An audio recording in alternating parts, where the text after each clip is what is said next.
Hey, what's going on, everybody? And thanks for joining us again. We're live. And tonight, we here at the Rethink Tank welcome you as we open up with heavy hearts. We've learned this week of the tragic assassination of Charlie Kirk, a man who, regardless of where you stood on politics, dedicated his life to speaking boldly about what he believed in. For many, Charlie was a fighter, an advocate, a voice that cut through the noise of modern media. For others, he was a lightning rod in the culture wars. But for all of us, he was a reminder that free speech and free thought still matter. And here at the Rethink Tank, we want to pause to honor Charlie's life, not because we agreed with everything he said. We didn't. But because we respect the courage it takes to stand in the arena day after day, knowing the cost. That courage deserves recognition, no matter what side of the political aisle you call home. The details of the story are still unfolding, but we know this. Charlie Kirk was taken from this world in an act of violence that has left the nation stunned. It's a moment that transcends politics. It's about the value of life, the freedom to speak, and the future of dialogue in this country. Tonight, we will discuss the facts as we have them, the reactions from across the political spectrum, and what this means moving forward, not just for politics, but for our culture, our communities, and our shared humanity. We approach this with humility, with respect, and with a commitment to truth, because that's what Charlie would have wanted. And that's what our country desperately needs right now. So as we dive in head first, we've got a lot of media, a full episode for you today. And what better way to kick it off than a clip of Charlie himself from the humble beginnings, describing how he created something, a mission that I could only personally resonate with. As a senior in high school leading into my first year at Turning Point USA, I saw that young people were going very much in the liberal direction, nothing new, but so dramatically that there was not a counter opinion or a counterpoint ever presented.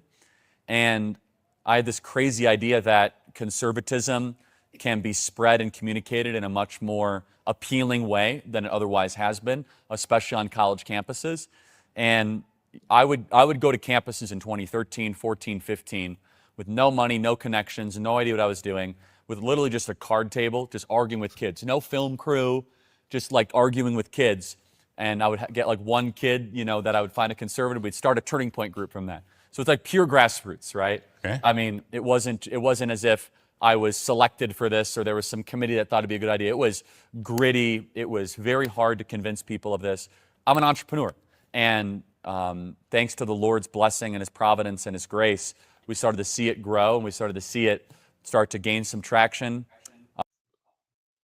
So what I really want to take note of before we get into, the weeds of this incident, there's a clip that I think most defines the way he approached these dialogues and kind of a theme that is going to be the thread that ties our entire episode together through the dark and the light. I go around universities and have challenging conversations, and because that's what is so important to our country, is to find our disagreements respectfully, because when people stop talking, that's when violence happens. I've never seen someone do this. Well, it's a growing trend because people like me are facing violence, assault, the left. Yes, the campus Antifa. I've been stormed out of restaurants. I've been assaulted publicly, multiple death threats. Okay, so what's your goal in all this? There's more people that agree with me than some people would actually believe, and they come out of the woodwork when I do stuff like this. We record all of it so that we put it on the internet so people can see these ideas collide. When people stop talking, that's when you get violence. That's when civil war happens, because you start to think the other side is so evil and they lose their humanity. That's the biggest point we could probably take into this moment in time. Now, with a lot of considerations of today's episode, right? We've got the scene itself and all these different angles, all these considerations. We're getting the FBI telling us some facts and the facts are changing, but that's only natural in such an explosive incident. But then people are catching camera angles. Then we've also got eyewitness.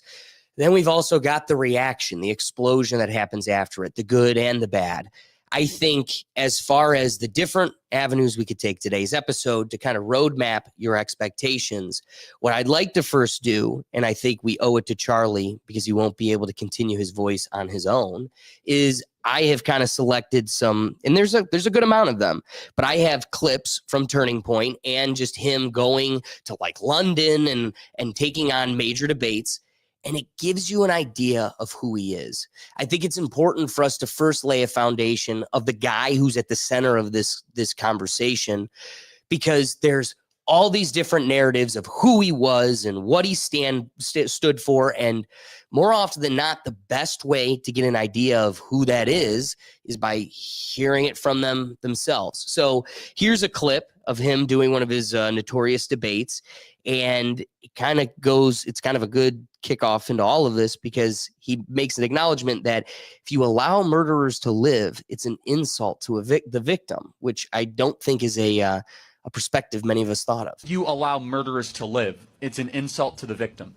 You are basically saying that murderer has more rights than the person that they murdered, that they get to keep on having life, even though that they took the life from a victim. You're definitionally actually diminishing the victim and elevating the perpetrator. Not intentionally, but the only true actual statement of human equality is we care about life so much that the penalty to take a life is that we will give you the ultimate price and consequence because we care about human life. I just feel like that if you look at God's character, he's just so like he's awesome, great, and his forgiveness, like we do not deserve his forgiveness. We don't deserve to, be in. But you still believe in a punishment for them. We're just disagreeing on prison, the punishment. Yes, prison, of course. But I just, if you look at God's character, but then why did God say to do it 5 times in all 5 books of the Bible? You got to wrestle with that one, because this is not man's law. This is God's decree. If you take a life, your life shall be taken. And that's what changed my mind. As I studied the Torah more and more, it wasn't just once, it was all over. And the reason being is that the best explanation God would give, or the interpretations, is God values human life so seriously that you must have the ultimate cost and consequence for taking one of his children. So why I thought this was a good one to kind of kick it all off as we go through these is that isn't an easy point to make. And as a Christian, that isn't a point you're excited to make, but it's a begrudging reality, which most facts are. It's almost like against one of the commandments in its own right. Yeah. But, Charlie had that uncanny ability to really not just like think through them, but like view it from like multiple angles. Very good at playing the devil's advocate in his own argument to come to his own conclusion. And the sad part is so much growth, like the Socratic method, happens through asking questions. Even if it's a line of inquiry that leads you to the wrong, it's still an important line of inquiry to have to begin with, because you grow from it, you learn from it. So there is an importance in the devil's advocate.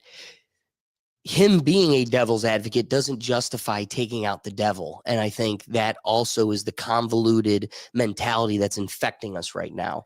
And not to cut you off, but No, you could please. definitely tell he was a kid in the family that just continuously kept asking why. Definitely. Like after like 5 answers, just why. Never stopped. Never stopped. And he never did. That's Never right. did, though. So here's another one here. We're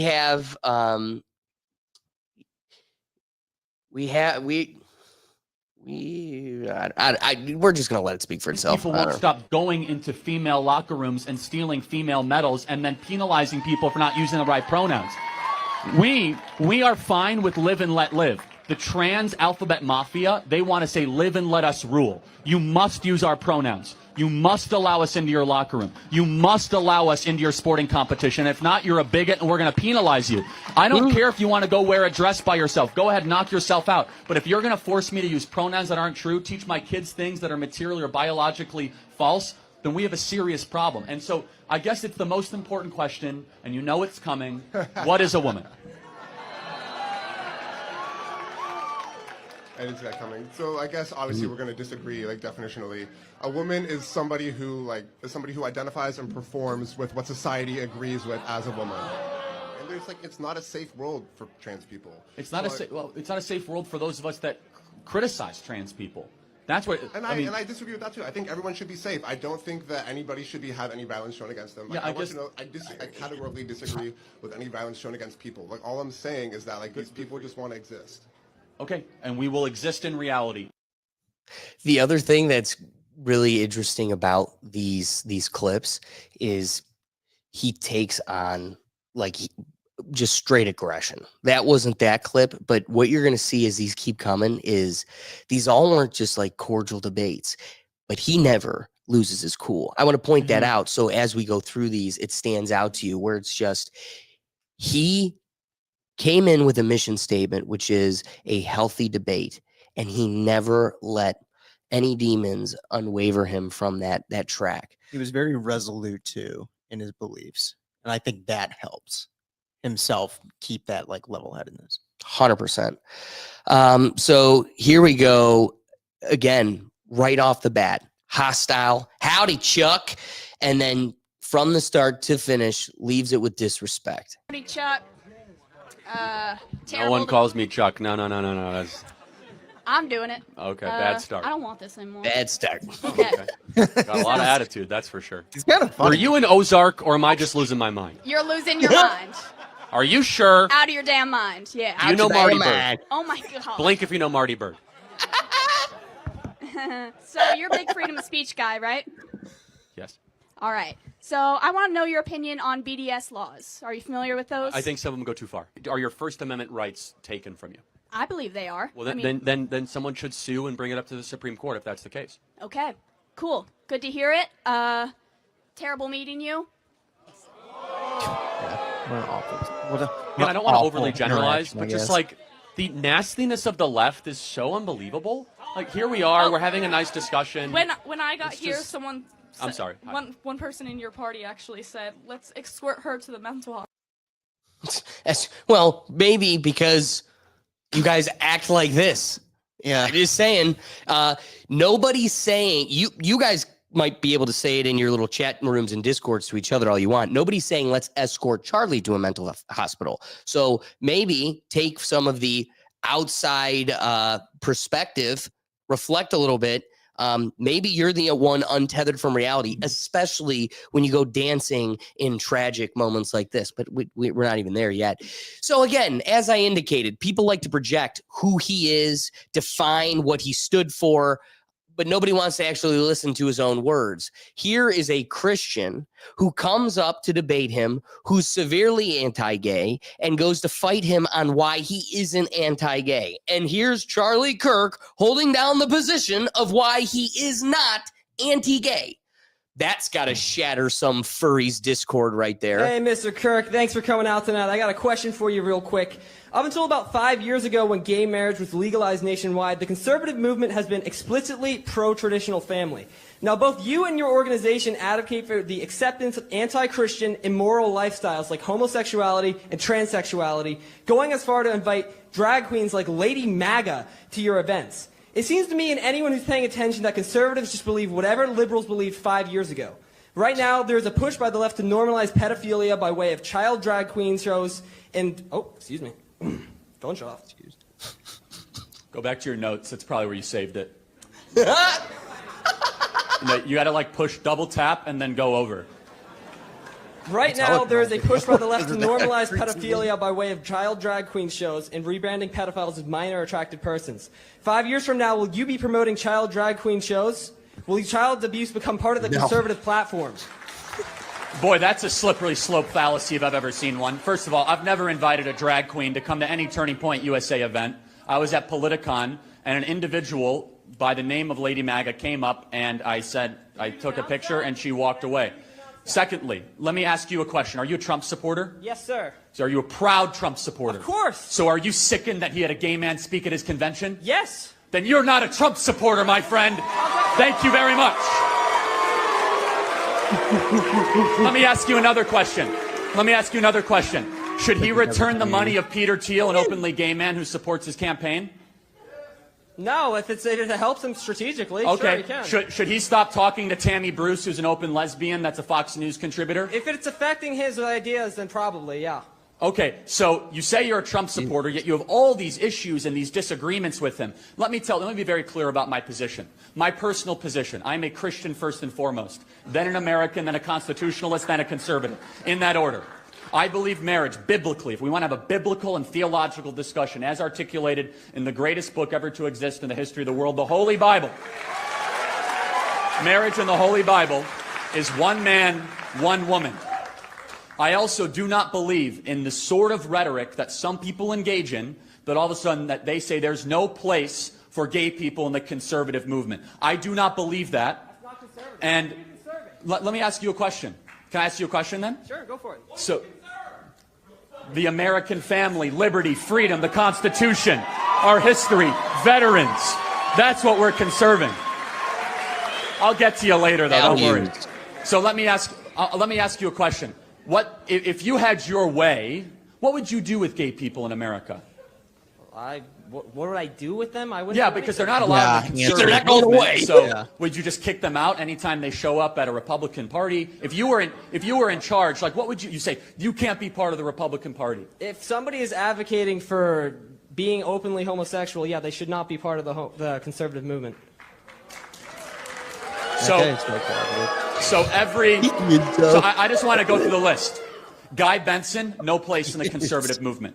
Dave Rubin, no place in the conservative movement. Peter Thiel, no place in the conservative movement. So that just to go down the list. If they are supporting open homosexuality. So I'm going to ask a very respectful question, as respectfully as I can.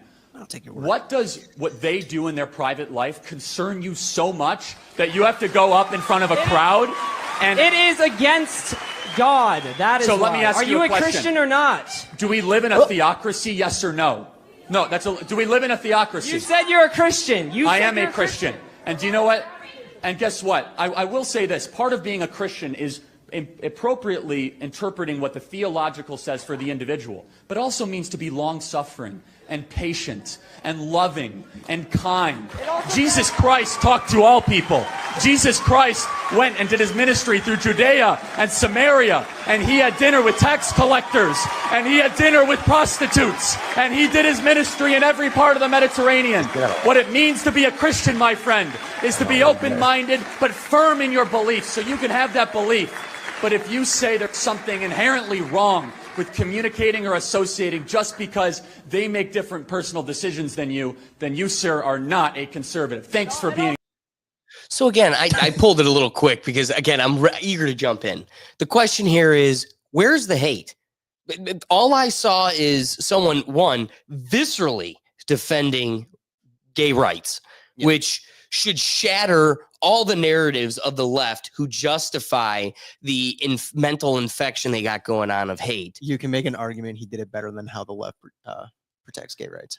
1,000%. You know, kind of the irony there. Well, trust me, it shakes an atheist to their core when you can defend sodomy with the Bible. Yeah. I don't like that. So, not only is it shaking the narrative, here is him vehemently defending people's rights to live that lifestyle. But then on top of it, a major takeaway of why Charlie is such a threat to this manipulation, the mechanism, the propaganda, the division, is because it's so well spoken. It's delivered cleanly. People of all different sophistications can digest it, and that is not an easy skill. No, it's not. And it's such a unique skill that you're looking at a once in a generation type of person. I mean, as someone who wants to, I would give anything to be able to speak in front of people and have it carry weight. And that's like somebody that wants to just loves basketball, wants to be a basketball player. And when you sit back and you watch a savant like Michael Jordan, it's like then there's that. And that's what this guy is. Yeah. The way he can deliver it, and you see there's still the foundation of humor, keeping it light, but then also not leaving any stone unturned. He was really good at knowing when to flip that switch and turn it on. and then kind of be jovial with the crowd and kind of keep them in. Like he was an entertainer in his own regards. Like 100%. You're right. You know, he was able to speak, because I always did find that so impressive with him.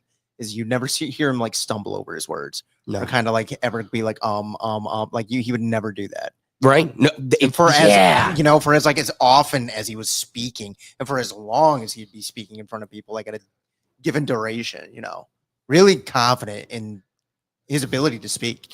Well, and there's a clip. I don't know if we have it ready in today's episode. I mean, man, there's been so many, especially this last week. Well, not to cut you off, but the beauty of Charlie is I know, like, even further down the line at some point, we're going to bring up a Charlie Kirk clip. Oh, for sure. And like future, but like that's like, you know, that kind of legacy like he has. But getting to like the skill set that he was able to develop, you see a clip where he's debating a young girl and she's, you know, just parroting exactly what she saw on Reddit. And she's like, yeah, I know that you hate people and you're racist and fascist and whatever other term she could pull from Pandora's box. And he already goes, she's like, you know, so what do you have to say about the hate? And as she's going through her list, he's like, all right. So she goes, what? Let me finish. And like, okay, what else are you going to tag on there? But he goes, I already have my answer for you, but I'll let you finish. Go right ahead. And he lets her go. And it, you know, everybody's like, see, he already had the answer for her, whatever. This is a guy who studied. This is a guy that took the art of debate so serious that I could guarantee you he had booklets that he created, his team created, of when these questions arise, what are some key points, facts to address them with. And imagine like your only experience with flashcards was so you could ace your chemistry exam. This guy did it for fun to be a samurai in the debating arena. That's again so rare. Now, some things that just cannot be denied about the situation. You've got a guy who has millions and millions of dollars of donors behind him. So, well, now you're getting paid to do this. So you better sharpen that blade as best you can. True, but there is a part that I believe he was to that degree before then. Oh, he had to be. You know, like, you had to naturally become it to get that. Yeah.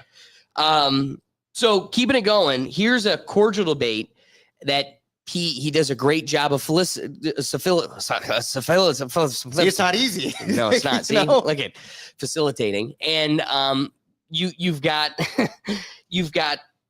the clear vision of this brewing hate in people, no matter how much it's confronted with truth, reality, and honestly, a healthy dialogue, they still see red. Both like to have a conversation? Can you both stand here, please? Is it just in face this way? Is it okay if we film it? Yeah. Okay, great. Just can you face what's the best way to do this, guys? Why don't you both go here? Is that okay? Sorry, we're doing this on the fly. No, you're good. Okay. Okay, so Hi, what's your name? I'm Ari. Nice to meet you. What's your name? Anna. Nice to meet you. And we're both Manhattan, Kansas natives, which is why I honestly feel extremely disappointed that I see people here that I've grown up with and knew my entire life. It honestly feels pretty shit, honestly. Yes. But what I want to know is your opinion on gun violence and gun control. Well, first, why does it make you feel so bad that they're here? Because I know that we grew up a different way. You grew up a different way? Yes. What way do you think I espouse? Very conservative, very. Does that make me like a bad person? Like. When you go against my rights and my beliefs, yes. I think so. You know, that is something that they continue to parrot. What right has been lost? Abortion. That's everything. That's the Handmaid's Tale. The whole thing. Still can vote. Still can go to the store. Still literally make all the decisions of most marital lives and social situations. But I just have to go to the state next door if I live in like a southern. You were outvoted. Yeah. Your opinion is outnumbered. We live in 50 states that allows you the ability to find your opinion somewhere else. And if you can't find it in 49 other spots, it's probably a bad opinion. How do they keep getting to live in this reality? And they say it to a guy where it's like, you took away my rights. And again, we'll get to it, but then we're totally shocked that people actually are compelled to take violent action because, again, a mirage of a villain has been made, and yet you're punching air. There really isn't any substance to these claims. I think that's what has half of the faction of this country so riled up is you're now getting to the point where you're killing people, and well, you're hearing Charlie in this clip, like just so calmly, just ask like simple question, and like she's immediately like, she's not being, yelling. She's still or, mild toned, but it's mild tone, but it is like an attack. It's like right. She's talking exactly genuinely like, oh, it was the way they're raised. And it's like, you have no idea how these people were raised, just by the different values. They could have had like the same exact childhood. You know what I mean? And it's like, oh, but you're on the other side. Boom. And she's already kind of showing, she's pulling down the mask. You're seeing them for who they are. I have disdain for that guy. Why? Because he came from where I came from and he thinks differently. How's that possible? Well, it's like a self-projection of like moral superiority. Superiority. Thank you. Yeah, no, you're right. You're 1,000% right. But I'm to a bad person. my question. Okay. Yeah. About gun violence? What in Yes. particular? Like the shootings that are going on in Baseball arms, by the way. America, that thousands of kids Couldn't are throw a dying. ball. Well, thousands That's a of kids aren't trend, dying I every year, noticed. but a lot of kids are dying. You're right. It's actually 30,000 kids die a year due to gun No, violence. 30,000 Yes. kids do not die. 30,000 Couldn't throw a total ball. people die due to gun violence, 2/3 of which are suicide, and the majority are urban violence. You guys You're can up fact check me 0-2, on this at any time, throw. by the way. 30,000 kids do not die of gun violence a year. So, in order to be consistent, because you care about gun violence, Yes, I do. should we take all the pistols away so that no gang violence can happen in Kansas City, Chicago, Houston, etc.? Yeah. So all pistols should be taken. Yeah. Okay. I think so. So Americans should not have any guns at all. I don't think so. No. Do you agree? I do agree. So no guns at all. So we have about 380 million guns in this country. How do you suggest getting them? I think we should just do background checks on everyone. No, we already own them, right? So how do we take the guns away? I mean, I don't think there's any real physical way we can take away the Right. guns, but how can we prevent this in the future? Right, but that's important. Since we can't get rid of the 380 million guns, what are we going to do? There has to be some form of incentive to get people to give up their guns in order So for like that to happen. buybacks and Yes. confiscation? Yes. Yeah. Got it. So you would get rid of the Second Amendment? Yeah. Okay. Why? Because children are dying. Got it. So 30,000 people. Children are dying. Got it. 30,000 people die of gun violence a year, right? 30,000. 55,000 people die from auto fatalities every year. Should we get rid of cars? Is that what we're talking about? Yes, it is. No, you said 30,000. Yes. That's a lot of people, but a lot more people die because of cars. So we should get rid of them, right? I don't think so. That's different. No, it's not different. It's more people. We care about people, right? So we should try to make America safer, get rid of liberty, so cars got to go. Yeah? So. Well, you're- but I thought we'll save lives. We'll save 55,000 lives a year. Yeah, and It's a bigger number. When you have liberty, you have bad things that happen. So, for charged. example, when you have driving, we all love to drive. You have 55,000 people a year that'll either drive drunk or going ahead in traffic, but we accept the cost for the freedom. With guns, there are a lot of benefits to have guns. A lot. What? You can protect yourself against home invasion. You 9 could- times out of 10, if you have a gun in your home, it is more likely to be used against. That is a totally false fact, by the way. But it's this confrontation with reality, and they just short circuit. And the most beautiful thing about the Democrat position, the liberal position, which is have your cake and eat it too, then be a victim when the cake is gone. Their beliefs cannot live in reality, and they only live in theory. And you see it here. Because it's like, well, no, I already have the answer. I read it in a textbook. And it's like, okay, now let's take the text, apply it to the real world. And she's like, I like my car. It's how I go to Starbucks. I always loved knowing that I came to the same like tactic that Charlie did. It was just like, what about cars? Like, like it's every day. Right. It's every day. The most common way to die. Statistically gonna be more. Yes. Just, it's being used more often every day. Isn't that crazy?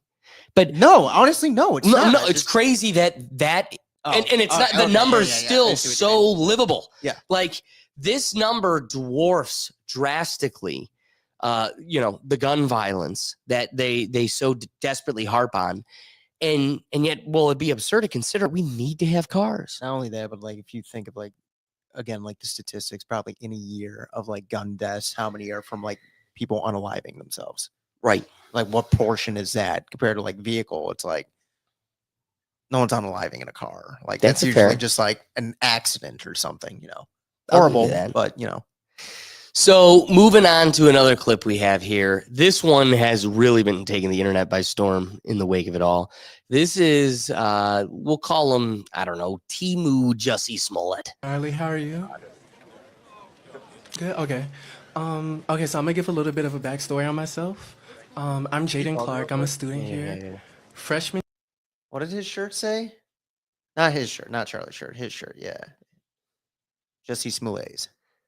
I am my ancestors' wildest dream. Okay. Hi, Charlie. Charlie, I came here to debate you silly. Hi, Charlie. How are you? Good. Okay. Okay. So I'm gonna give a little bit of a backstory on myself. I'm Jaden Clark. I'm a student here, freshman year. I was hate crime 5 times in one night. Okay. 3 of them.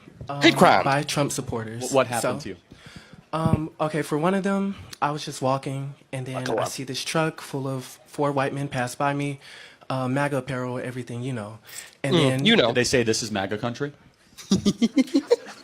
anyways, they drove past me, and they were like, "You bend over." Okay, so they said the N-word on campus to you. Well, yes. Oh, yeah? Okay, so what happened to them when you reported them? I didn't report them. Oh, really? Okay, so maybe it didn't happen. Okay. Anyways, I don't believe you. I'm being honest, I don't believe you. I think Okay. you're making it up. Okay. Anyways, I refuse to believe that somebody on this campus would go around and sheepishly call you the N-word. I refuse to believe that. I think you're lying. Thank God someone says it. Anyways, next instance, they threatened to rape me, and then just drove off. Hold on. So a bunch of Trump guys who are largely white heterosexual males then also threatened to rape you? Different group of people, but yes. All in one night? All in one night, sir. I think you're making this up. Okay, that's fine. But what evidence do you have for this? Do you have like laugh. corroborating witnesses? Do you have cameras? Do you have license plate numbers? Because now we're talking about crimes. Threatening to rape you is an intent of a crime. Did you go to the police? You file a police report? You hire an attorney? You sue the school? Did you go to the civil rights office? Do you file a civil rights complaint? Did you do any of that? Because you should. Okay. No, did you? Tell me. Yes or no? I did not, but Why? I'm not going to argue with you. No, but on you're coming in front of 2,000 experiences. people to say it. Why did you Right. not go to the university and say this happened? Okay, because how would I report them? Anyone. There's Who would I hotlines report? all over this campus. You guys have nothing but like, if something happens to you, I think you're making this up. I think you're doing this to try to make a point. Okay. I don't think there's any evidence. I can promise you, God as my witness, I am not. Anyways. No, but seriously, why don't you today commit? Let's do this. I'm going to show you the university official, and why don't you go file a Department of Education complaint, and let's find these terrible people that did this to you. Can we agree? Okay. Okay. I'll think about and by the that. way, we'll be able to look at security camera footage, and we'll see. Okay, I'll think about that. But you didn't do that. Can I try though. to finish? You'll think I'm about not- it. Hold on. Why wouldn't you want to do that immediately? Can I talk? No, but you're making a serious accusation. Please, I'm just. And I'm not gonna argue. Not only are you making a very serious accusation, but you're projecting it on an entire group, the representative of which is vehemently against the act you're saying they're in support of. Yeah. He's like, let's report this. This is definitely not something I am supporting with my microphone. And it's like, yeah, it's like the thing is too. It's not like he's intentionally egging him on. He's just like, no, we're getting to the bottom of this now. Because My it proves plans- the point even more so. Yeah. Charlie literally stopped and he was like, I just want you to know my plans just changed. We have the same plans now. I'm pissed with you. And we're going to get the perpetrators. You don't know this, but I've just become your Batman. It's like one of the, like, I almost wish, and Charlie wouldn't do this, but I just wish he kind of looked. He's like, this didn't go how you thought it was going to go. That is definitely us in the comment section. Yeah. This didn't go how he planned. Instead, he went concerned. But can we also be real? That is the delusion peddled by these universities. Here is some kid who's concocted a story that has really gotten his nuts rubbed at the cafe at the university with the other basement dwelling university students. He's like, guess what? 10 MAGA people all day. It was a marathon. Like, have you seen Superbad? It was a whole day, just escapade after escapade of MAGA. And he's like, all right, this story, this bit has been a banger in all of the Bundle of Stick hangouts. Now I'm going to take it to the king racist. What do you think Timu Jussie Smollett really thought he was going to say? Like, this university perpetuates race. 10 MAGA people made my night hell.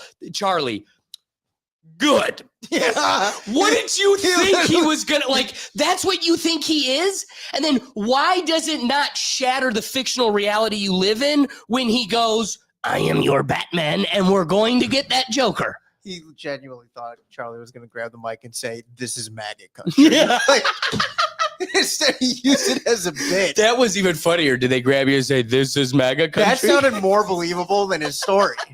Well, because that's what Jussie Smollett said. I know. I know. Throw a rope on my neck.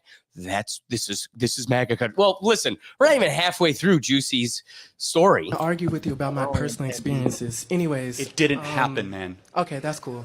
Anyways, I feel like every time I step foot on this campus, I have a wall of vitriol and hate at my back. And to the audience, I say to you, these are your fathers, these are your siblings, and these are your neighbors. So y'all need to clock them. And I hate overgeneralizing, but I'm not going to say all Trump supporters are racist. But I'm gonna. Amount. Anyways, my question to you is, if you had one message to say to these people with the hate in their hearts, what would you tell them? I would tell you to stop lying. What would you tell them? Not to me. No, honestly, I think you're Jussie Smollett at this campus. I think you're completely making this whole thing up. I think you are a complete liar because I am now giving you an opportunity to report this at the high. I will bring this to Linda McMahon, the head of the Department of Education, the federal government. I will make sure these people are arrested by Kash Patel, the head of the FBI. And you'll say, oh, I'll think about it. Because you're making this up. You're doing this for a political purpose. So will you? No, seriously. Kash Patel will get involved. Yes? It's a hate crime. That's not acceptable. Okay. Well, hold on. No. Will you do this or not? That's really cute, Charlie, but I'm trying to give you the opportunity to alleviate hate within this group of people who have a shared ideology. But hold on a second. There's no hate. There's just love of America here in this audience. That's all that's here right today, there, okay? Baby. That's all that's here. No hate here. But back to you. But I'm not done with you. What a humbling moment. Here we go. Wonder what that guy had to say this last week.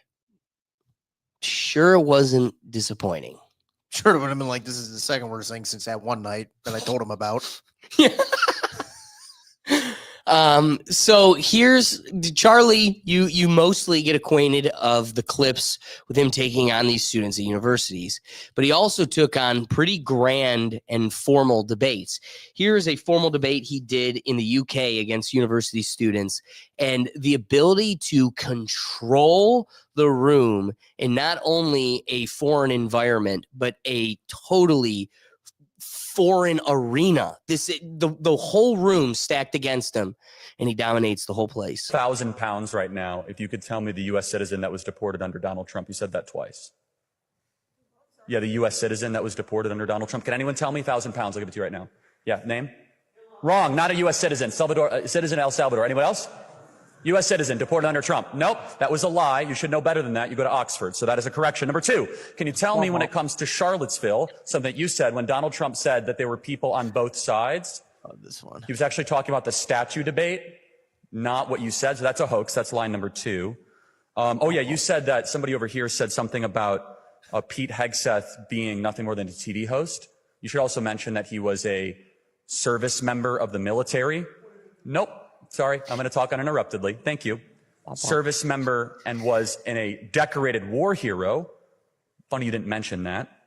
Oh, yes, January 6th came up multiple times from, you tried your best, but from you and from the opposition. It's not an insurrection. You called them all rioters. It's funny. A small percentage of the people that were actually there on January 6th did anything violently. The vast majority walked into the Capitol building after they were invited. Also, back to your point, I certainly hope Reform and AFD wins. So I hope that it's not to teach Trump a lesson that he goes too far. We'll get to that in a second. Finally, the Donald Duck, really, like, what was that all about? What is this jar? I have no idea what you're talking about in the back of the room. It's like, it's completely lost on me. So I don't know what that's all about. Also, on the Canadian border, the professor failed to mention that the Canadian border was closed, President Trump said fentanyl, and the amount of terrorists that are coming across the Canadian border, of which the most terrorists that come into America come across the Canadian border on the terrorist watch list. You did not mention that. And finally, Professor, you never heard of it in South Africa. I need a stiffer drink. Interesting. You never heard of that. The fact that a major political party in South Africa says, quote, kill the Boers, kill the Boers. I would expect more of somebody who wrote a dissertation and teaches here at Oxford to say that you would not know about the attempted slaughter and genocide of white South Africans. I never went to university. I take that as a great compliment. So therefore, everyone who went to university should be able to run circles around me. You'll be the judge, but I'll do my best. And you know what's funny? He's still you do hear this, I found this on TikTok, but it's like he leaves undefeated, never defeated by a university student or a university professor. Undefeated. That literally reminded me of the scene from The Office when Michael just starts roasting everybody in between each one. Boom, roasted. Just onto the next jar one. in the back. I don't even get it. Dumb. You nice try. That was just, he literally attacks the jar and then the kid behind him. You didn't even make sense. Some kid in the crowd was like, I hope he picks on me. I want to be included. Everybody's catching strays. So this one really illustrates what is at play in this whole scene. The day of last Wednesday, the wake of what we're dealing with, the prosecutions that are being pushed forward. As I'm setting up media for today's episode, Doug's like, hey, they got the shooter and they're expediting prosecution with him. All of this kind of festers in the rock bed of this back and forth right here. Part of the problem, I think, with the hatred on trans people. It's really not that deep. Like, if someone wants to dress up however they want, that's totally fine. Okay, so and I think I'm that's not where the preventing hatred you. I'm comes not preventing you from dressing up like this. However, Like, let me ask you a question. I will go flush ahead, this go out. ahead. So let's pretend you say you are a woman. Yeah, and let's pretend. I know you are a man, but I refuse to But- call you a woman. Okay. Who's the hateful one?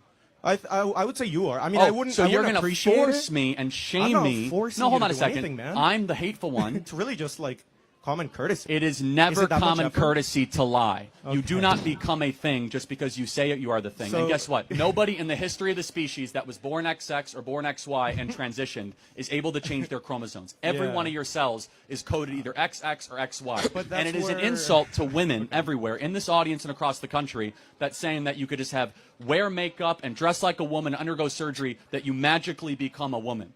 And it is the abolition of women and is the abolition of reality. And we see great unjust human suffering because of it. See, and this is why you messed up by getting rid of a Charlie Kirk in the global arena of free speech. Because when there's only voices like myself left to talk. And when you come across that, I'm not even going to pretend. Now I'm looking at you going, this is your great thinker. We should drop everything. This one's got it all figured out. I just don't get it. It is a spectrum. You don't know the spectrum. You know 2. I know 68 more plus than you. I'm more sophisticated. This is what sophistication looks like to you. I mean, at some point, and that's the bigger point that I wanted to make with kind of the joke of like, well, guess who's left? The harsh reality, I'm more excited than anybody to throw in your face is this is now comfortable to say. You've pierced the veil, literally and figuratively, for me to now go, I'm done playing. What is this? Yeah. And this thing needs help. They literally shot all the good faith out Yeah. of the room. Yes. Well, because for so long, we know what it is. We know that this is a man in a dress. And like Charlie says, throwing the makeup on and making a caricature of what it means to be a woman doesn't in fact make you a woman. And when you look at something like this, for the last 10 years, you've forced me to install cognitive dissonance. I see a man with a beard and a lot of mental issues in a dress, and I need to disrupt that and say woman. And I'm done. I'm exhausted. I've been doing that mental gymnastics and that exercise for way too long. You killed the one guy who was willing to do it at the highest broadcasting degree in the healthiest and most accepting way. And now I'm sitting here going, oh, and I'm supposed to go back to going, yes, that's a pretty little girl. That's a pretty little girl right there. I'm not. Ronald Reagan got rid of our mental hospitals. We have a severe issue in this country. This is one of the faces of it. This one's got a mustache. And at the West, so it's still a lady.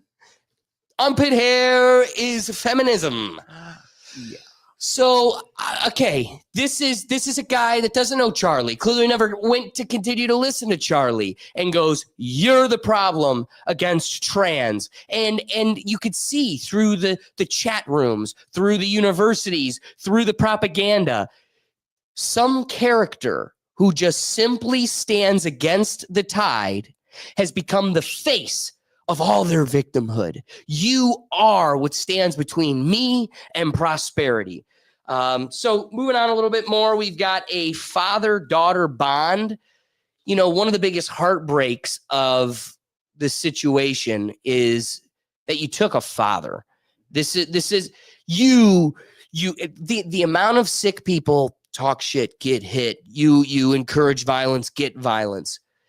That's why this is how we're opening the show, because you're not seeing any of that. No encouragement. We've had opened the door to no more than encouragement to the left. Show us the clip that justifies these actions. And on the flip side, here's the clips that we have to justify why this was such a crime against humanity. I don't see the world that way because there's being a father to a daughter, there's a very unique bond between a father and a daughter where it's you fall in love again, but not romantic love. You fall in a different type of Greek love, which is called storge, which is a father-daughter love, where you have such affection for this incredible being, and your task is to shepherd that vulnerable, innocent girl through life all the way up until the marriage aisle to kind of connect the two topics together, right? Wow. Where then you hand it off to another man because women are worthy of protection. So at first she's ready to jump in because like, oh, what are you going to say? We need a man. And he's like, no, because they're worthy of protection. And quit lying to yourself. You know who you go to when you look for protection. Mm-hmm. So that being said, one of the other ones I'd like to highlight as far as just like Charlie's own words and things worth highlighting. Here's him just saying flat out, I hate no group. So I do not have hate for a group. I do not have hate for a people. I have hate just so I can get it on my camera. So Instagram, don't worry, we got plenty of cameras, but yeah. But yes, so you do not hate the LGBT community, and Turning Point is not against LGBT. No, how could I hate that which I have a heart for? Thank you. And I might not agree at that for some of the lifestyle choices that some people make, but of course not. And if someone said, Charlie, what's your view on marriage? I say, I believe marriage is between one man and one woman. But if you ask me, what do I have hate in my heart for somebody that doesn't choose the lifestyle that I believe that God laid out in the scriptures? Of course not. The question is macro Islam compatible with Western values? Macro. Of course it's not. There are three major reasons why. Islam does not believe in freedom of speech.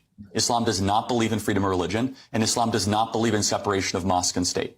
Those three things are antithetical to the West. So why do you care so much about other individuals living their lives? Why is it affecting you? Do you have something up your ass or something? Well, I could throw that right back at you. Why do you care so much about what I have to say? Because you're affecting other people's rights. You're taking away people's choices. You are hurting people. So who's again, being hurt? You say I'm here to take rights away. Yes. Do you agree life is a right? I feel like if it's a clump of cells, then it's not alive. No, but let's go back. Do you think every human being has a right to life? Did you hear the girl in the background? Some girl in the back goes, you're a clump of cells. That was literally my exact thought. That was gold. Depending on how many weeks, but let's So wait, hold on. Who's trying to take rights away? I want to protect the rights of all human beings. You call them a clump of cells. I was born as a man, and now I'm a woman. Okay, no, but you don't become a woman just because you dress like a woman. So let me ask you a question. If I wear a disguise or a costume, do I become that thing? For example, if I dress with a sombrero and start talking with a Mexican accent, do I then become that culture? No, because that's different race. Okay, but then wait, why? When laughter, humor, the humor that comes with it is like just like the social homework, which you all should have done. When you go see a movie like Am I Racist or What is a Woman? These are severe social documentaries, but severe comedies, because what's funny about it, like hilarious, is how absurd these comments are. Yeah. Like, I'm not laughing at like the sombrero LOL Mexican joke. You are so blind to how absurd your point is. Transgender is, explain the difference between transgender and trans race. And they're like, now that's absurd. And it's like, now that's, see, funny. That's the joke. Your inability to see the parallel of absurdity is laughable. Just that half second, what? Why? How is it different? Because you're saying that if you dress a certain way and you present a certain way, you can be as you think you are. Why can't I also just choose what culture I am? Because you're born within a culture, you're born with. But you were born as a man. You could tell he was like figuring it out halfway through them saying it, right? A class told me this answer somewhere. I can't remember. But you're born into it. And they're like, wait, but you just said, and he's like, well, but then you transit. I'm confused. He's halfway through the question. He's like, humana. Sure. So a lot of this ideology comes from the home. It comes from your, community network. Which ideology are you referring to? This Charlie's infectious one that's, killing people. That being said, here's a clip where a kid comes up to Charlie to debate him, and he asks him, my dad has a message for you. So it's starting from the top. Here's a guy that, through the network, he probably saw a Facebook post, hates the guy because he Facebook posts how he hates Trump. And now he's like, son, he's going to be at your university. Ask him for me if he'd still be a white supremacist. Okay. I'm putting the cart before the horse. Let's let the dad talk. I don't see the world that way. Oh no. Because wrong dad. I heard the sad music again. Yeah. Not the right dad. Video 12. It's all Doug's fault. Had one me to ask you. He said, would you still be a white supremacist if you were in a more diverse work field? Do you think I'm a white supremacist? I have no idea if you're a white supremacist. I have no idea. Has watched a lot of you. He said, if you weren't out here preaching hate and working on your three-pointers, do you think you would probably be better at that? You should be ashamed of your father. I'm definitely not. My father's an amazing man. Yeah. He cares about American citizens. Your father and all peddles of their rights. lies. I'm not a white supremacist. Honestly, shame on him. For someone that runs an organization called Blexit, do you even know what Blexit is? I do not. It's literally, we employ 40 black Americans that work in Atlanta, Chicago, and Philadelphia, trying to improve the well-being of inner-city black America. What has your father ever done for inner-city black America other than call me a white supremacist? And by the way, secondly, it's just so ridiculous. For his old man. It's somehow people for your companies or whatever you do does not make you a white supremacist. What is a white supremacist? A white supremacist is somebody who takes advantage and believes that they are high. That was the most heated I've seen Charlie in any clip aside from the Shank Uger one. Yeah. Well, and again, so let's sweeten the pot. There's him taking on, the son speaking for his dad. Maybe we need to see him taking on the very liberal father himself. Their words, not ours. It's a good one. Hello, guys. My name is Joey. I brought my father with me. He's a very liberal father, and I'm part of the enemy within, the radical liberals, and I have a question for you. Our family's divided. We're divided the same way the nation is divided. I'm conservative. We fuss and we fight about this all the time. I see the nation coming to the same blows that we are coming to on a daily basis. Yet I don't see the president or anyone in his administration even addressing the issue of the division across our country and across our families. I have a serious question. Will anything ever be remedied? A nation divided against itself will not stand, neither will a family divided against itself. Is there any hope? Good point. So maybe President Trump should put like a couple. And it's not like you're the patriarch that has any control over the mending of your family or anything, clown. But let Charlie fix it for you. People who ran for president as Democrats in his cabinet, right? It wouldn't hurt a thing. Yeah, like Bobby Kennedy and Tulsi Gabbard. Bobby Kennedy, I wonder if his. Well, if Bobby his Kennedy true- and Tulsi ran for president as Democrats. Has that ever happened in modern American history where a president has put two people who ran against him for the presidency in his own cabinet? Has that ever happened before? Doesn't that help heal a country? See, that's the division I'm talking about right no, there. but help me He's understand. asking me a question, and he turned on me and said, Okay, get him. Hold on, that's a father-son issue. We're having a Yeah, dialogue. that's it. It's gotta be a bitch. Wait, hold on. I want to watch that scene again where he's like, get him. Because clearly that offended Dad more than we realize. God. Good point. So maybe President Trump should put like a couple people who ran for president as Democrats in his cabinet, right? It wouldn't hurt a thing. Yeah, like Bobby Kennedy and Tulsi Gabbard.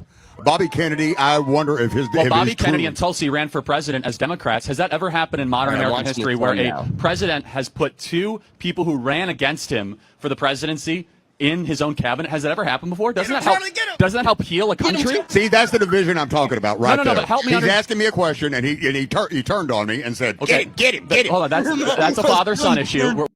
We're having a Yeah, dialogue. that's it, But right? hold on, that's normal, okay? And he turned on me and said, okay, get him. Hold on, that's a father-son issue. We're having a Yeah, dialogue. that's it, But right? hold on, that's normal, okay? And that's fine. I'm asking you a question though, because it's easy to call Trump divisive, but answer and think deeply about this before you answer. Doesn't that say something for unity to bring two people that were Democrats that both ran for the presidency into your own cabinet? That's bringing the country together. Has it worked? That's you may be right. It is certainly representative of some inclusion. However, it doesn't seem to be working. Did Obama or Biden ever? Wait. It's not working in bringing unity, but it surely is working in function. Yeah. It's functioning fine. Actually, quite well. Yeah. Bring Republicans who ran against them for the presidency in their own cabinets. I don't believe so. Yeah, so maybe Trump has gone above and beyond more than the media would give him credit for healing our nation's divides. I think that's noteworthy, right? I wish I didn't pick up on that when I was preparing. The sun totally took me out. He was yeah. Get him, Charlie, get him. That's what I mean. Like, whenever Charlie would be like, I've lived like a really blessed life, I'm like, yeah, dude, you've been a part of a lot of weird encounters. Seriously. You were basically a therapist for like 2 minutes between this family. So we just got a couple final Charlie quotes as we then actually get into the event itself. Boy, it was a lot. But I think I wanted to truly give a strong moment to hear his voice. Well, the guy that we've lost.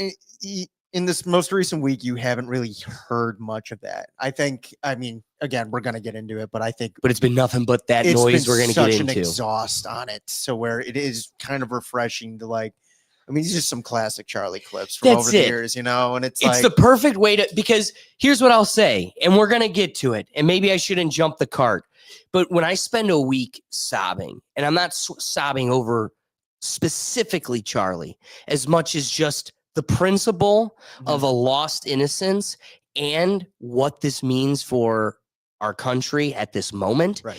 And that's exactly it. It's, well, maybe to show why it was so heavy, you need to build the weight. You got to show Charlie. Right. Like, you truly got to show Charlie because, I mean, there's so much misrepresentation.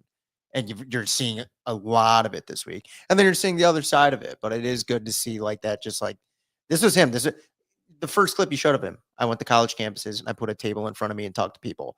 That's literally been every clip we've watched. Right. Like, that's all he did. Right. Like, realistically. And what a threat. Yeah. Just talk to people. And it's interesting to hear his voice. Yes.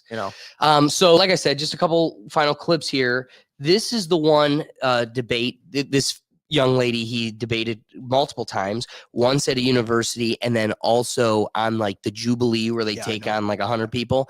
And this was one of his more notorious antagonists, was someone that would kind of find themselves at odds with him often. So shocker.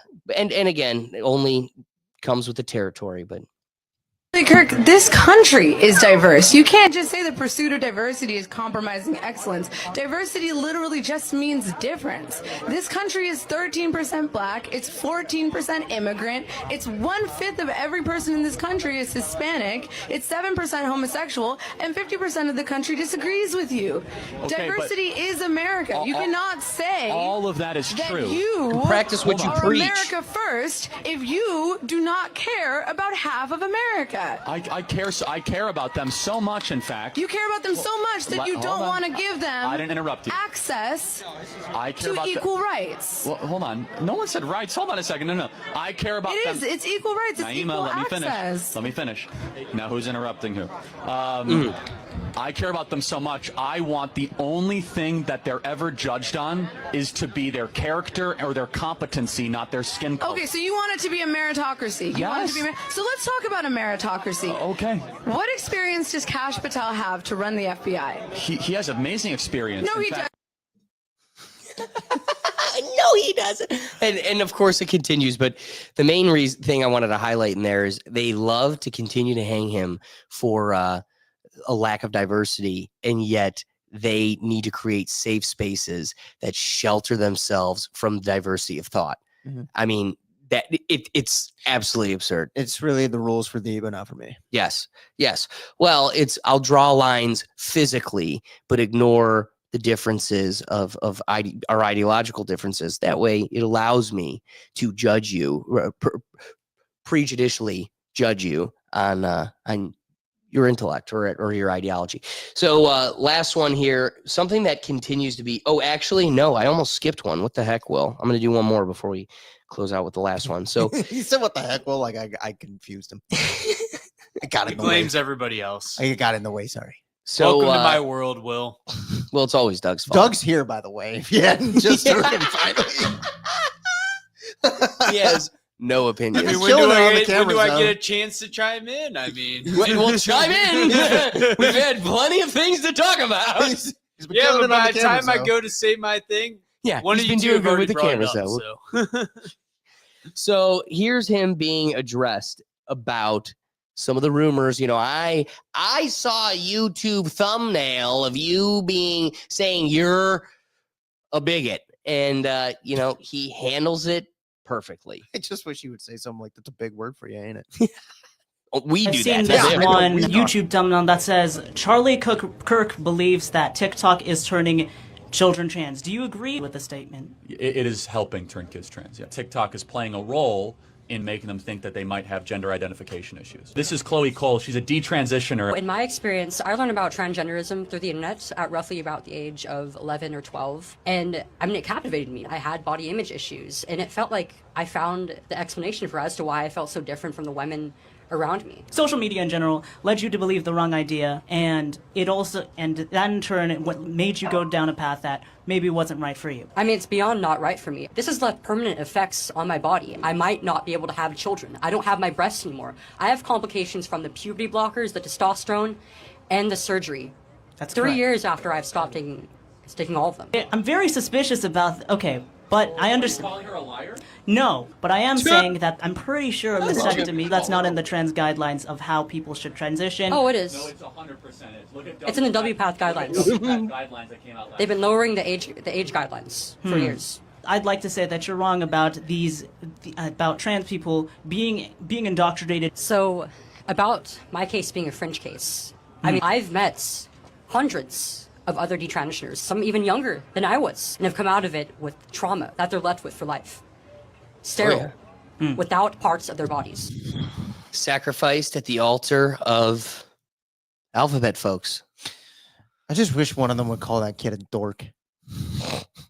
It's bigger than that. Like, I'm sorry. Like, as much as we've made a lot of light of that, we've done that too much. Yeah, but at the same time, this is so like untethered from reality. You are mentally unwell, and you started off as the theater kid we called as a dork, but then society continued to feed your autism. I mean, here's a reality. I used to do debate panels where I would debate trans folks being completely honest with you, especially like during the pandemic.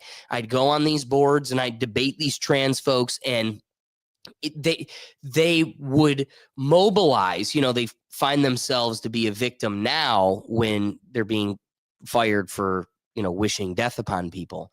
But they couldn't stand the confrontation with reality. And I literally have it saved here on my desktop just in case I ever need to reference it. So one of the most liberal publications that they love to cite is NPR. Here's NPR themselves saying, let's bring it up here. Transgender and non-binary people are up to 6 times more likely to have autism. These are the uncomfortable facts that made Charlie Kirk a target, but it doesn't make them any less of a fact. Just like your chromosomes, just like the reality within which we live, you're 6 times more likely to have autism. I think you're part of the 6. Yeah. Wait. No, I'm of the 4. We are making a little light of it, but I mean, but it's true, right? So that's why it's like, I actually don't hold it against them. Yes, we make our jokes, but like the guy adverse to him fighting him at the debate table is naturally going to be a dork, because this, like, it's bigger than just an ideology. It's biology. You are dealing with deficiencies, and instead society continues to feed them, promulgate it. As long as they keep feeding it, it's going to continue to be justified and grow. They found a way to completely monetize their delusions. Yes, 100%. Yeah. So as I was going to present earlier, and then I didn't want to lose a good one. There is a quote that the liberals have been loving to point at the last week, and it's where Charlie in some way alludes to deaths by gun violence just being an unfortunate symptom to having guns. And this is how the left operates. Of course, it's taken out of context and manipulates the message itself. So I'd like to take a moment here to hear the clip in its entirety to give some perspective to what they justify as a reason for taking an innocent man's life. So, you know, just bringing some context to the propaganda we've been forced to live through here. How's it going, Charlie? I'm Austin. I just had a question related to Second Amendment rights. We saw the shooting that happened recently, and a lot of people are upset. But I'm seeing people argue for the other side that they want to take our Second Amendment or rights away. How do we convince them that it's important to have the right to defend ourselves and all that good stuff? Yeah, it's a great question. Thank you. So I'm a big Second Amendment fan, but I think most politicians are cowards when it comes to defending why we have a Second Amendment. This is why I would not be a good politician, or maybe I would, I don't know, but because I actually speak my mind. The Second Amendment is not about hunting. I love hunting. The Second Amendment is not even about personal defense. That is important. The Second Amendment is there, God forbid, so that you can defend yourself against a tyrannical government. Come on.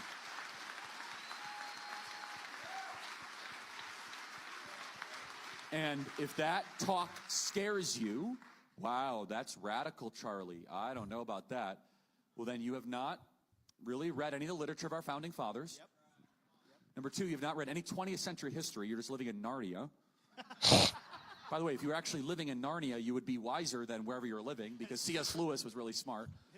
So I don't know what alternative universe you're living in. Yep. You just don't want to face reality that governments tend to get tyrannical, and that if people need an ability to protect themselves and their communities and their families. Now, we must also be real. We must be honest with the population. Having an armed citizenry comes with a price. Wow. And that is part of liberty. Wow. Driving comes with a price. 50,000 people die on the road every year. Wow. That's a price. You get rid of driving, you'd have 50,000 less auto fatalities. But we have decided that the benefit of driving, speed, accessibility, mobility, having products, services, is worth the cost of 50,000 people dying on the road. So we need to be very clear that you're not going to get gun deaths to 0. It will not happen. You can Huge significantly reality. reduce them through having more fathers in the home, by having more armed guards in front of schools.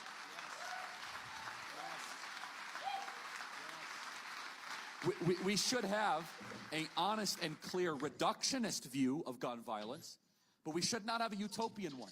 You will never live in a society when you have an armed citizenry and you won't have a single gun death. That is nonsense. It's drivel. But I think it's worth it. I think it's worth to have a cost of, unfortunately, some gun deaths every single year, so that we can have the Second Amendment to protect our other God-given rights. That is a prudent deal. It is rational. Nobody talks like this. They live in a complete alternate universe. So then how do you reduce? Very simple. People say, oh, Charlie, how do you stop school shootings? I don't know. How did we stop shootings at baseball games? Because we have armed guards outside of baseball games. That's why. How do we stop all the shootings at airports? We have armed guards outside of airports. How do we stop all the shootings at banks? We have armed guards outside of banks. How do we stop all the shootings at gun shows? Notice there's not a lot of mass shootings at gun shows. There's all these guns. That's a great point. So, and our sporting events and our airplanes. What's up, Doug? No, I was gonna say I feel like part of the reason the left tend to disagree with gun rights is because they know they're the people that don't have any guns. Boom. It's like exposure or lack of exposure, ignorance creates fear. Mm-hmm. So Like, there's a fear of guns because I am comfortable with them because I grew up with them. I had people teach me gun safety, so I was comfortable with them, and I knew and strict gun safety, so you couldn't misuse them or be ignorant with them. Well, dude, and that's the thing. My parents were super liberal. But like my dad let me get an airsoft gun because all my friends got them. He's like, "Whoa, teach them gun safety." It's like, that's not a bad choice. Like, start with something that really can't do much harm to teach them the basics. Then I joined Boy Scouts and I shot rifles and shotguns and all that. Got trained by like an actual person that knew safety. Like, there's a right way and a wrong way to do this stuff, but they don't even want to see it. Like, I grew up in probably the same background as some of these liberal people. I have no problem with people owning guns. Like, guns don't kill people. But even people then, kill people. It's true. But even then, Doug, it's not even like taking the slow steps. You know, throwing an airsoft gun in your hand and throwing you outside to figure it out also isn't the right way. Like, when I got my first degree black belt, my gift was we went to Gun and Tackle right next door, and I got an airsoft gun. And the whole time I'm shooting trees and I'm shooting leaves and I'm shooting nothing with nerves. And then the whole time my dad's doing mulch, and I'm like, I really want to know how bad this hurts. And he's like, all right, just let me finish. And then when I'm done, I'll let you shoot me in the butt. That's what my dad did. No, hang on, my dad legit Doug, I'm not said, done. "Shoot me in the I don't know butt." if you realize I'm not done. So Sorry, as Charlie. I am, my dad's like, just let me finish, and then, I'll let you shoot me in the butt. And if you didn't know, Doug's dad did something similar. So when my dad finished mulching, he was like, all right, fine, you can shoot me in the butt. And I had to be like 13, 12, 13? 12. Wow. Like easily. I maybe even 11. And I shot him in the butt, and he dropped to the ground and was screaming, like rolling on the ground. Ah! And I just started crying. I'm just like, oh my God, like I just killed my dad. And then he got up and he's like, no, this is totally fine. Never forgetting that. Then it leads into like a conversation, right? About like, what does the orange tip mean? And you better not ever take that off. And what it means. Okay, so for those that don't know, that means that this is a toy, but also you can't take that off. You shouldn't hide it. Do not pretend this is a real gun. Do not point it at people. Do not point it at people's eyes. All these different things. And that's an important nuance to my point, because I live in Cleveland, Ohio, where there is a politically divisive story that the left loves to cite, where a young black boy was in the park and got shot by police with an airsoft gun. That isn't police's fault. That isn't society's fault. That's his parents' fault for letting him take the orange tip off, go to a park, and start waving it at people. So I have to live in a society where that infects us. It has a very real weight in our society. It's been beaten over our head for the last decade, and yet we're not even allowed to have the very real conversation of this only comes with responsibility in the home, gun safety, knowledge, education. You can't just throw it in their hand and throw them out there. And I think that's part of the problem too is, yeah, Doug, taking the small steps gets you exposed, but it's got to be seasoned with parenting, well, I gotta oversight, say, your intervention. Your big dad too. We know your dad. Your big dad too, doing that.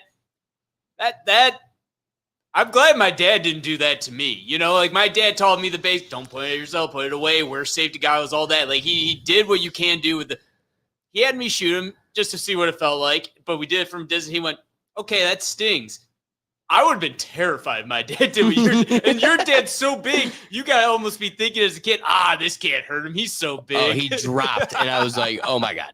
Yeah, I'm so glad I didn't have to go through that. I wouldn't. Yeah, I don't think I would have gotten over that. So now let's get to it itself. Okay, there's more. There's a few other clips, but I'd like to kind of put a pin in it and move on now to the heartbeat of today's episode. That being the tragedy that has kind of shaken America. And I more so than anything want to kind of just explore some of the oddities that have surrounded this situation. Admittedly, there's so much noise, commotion, action going on, not only literally at that time, but us socially as a community, that for the authorities and for, the narratives swirling around it, it's tough to siphon out the truth. It's tough to siphon out, fact from fiction. And especially when the scene at the time turns into such a chaotic stir, some of these things naturally happen. But as the internet does its thing, conspiracy theories start coming out and people jump to conclusions to assume the worst. And I'd like to kind of go through some of those things so we could maybe put some of those to rest, but then maybe also discover if any of them are still open loose ends. First, I'd like to start with one that has gotten the most attention. For those that have been honestly scarred with having to experience the situation itself, that's why I'm kind of giving you the forewarning is you might recognize this scene, but it cuts off before we can really see anything. But what makes this scene noteworthy is please take note of the gentleman standing behind Charlie Kirk at this event at Utah. He's in a university in Utah speaking to a huge group, a couple thousand kids.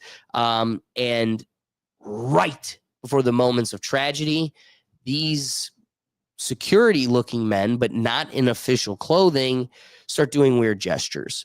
Do you know how many mass shooters there have been in America over the last 10 years? Counting or not counting gang violence? Great.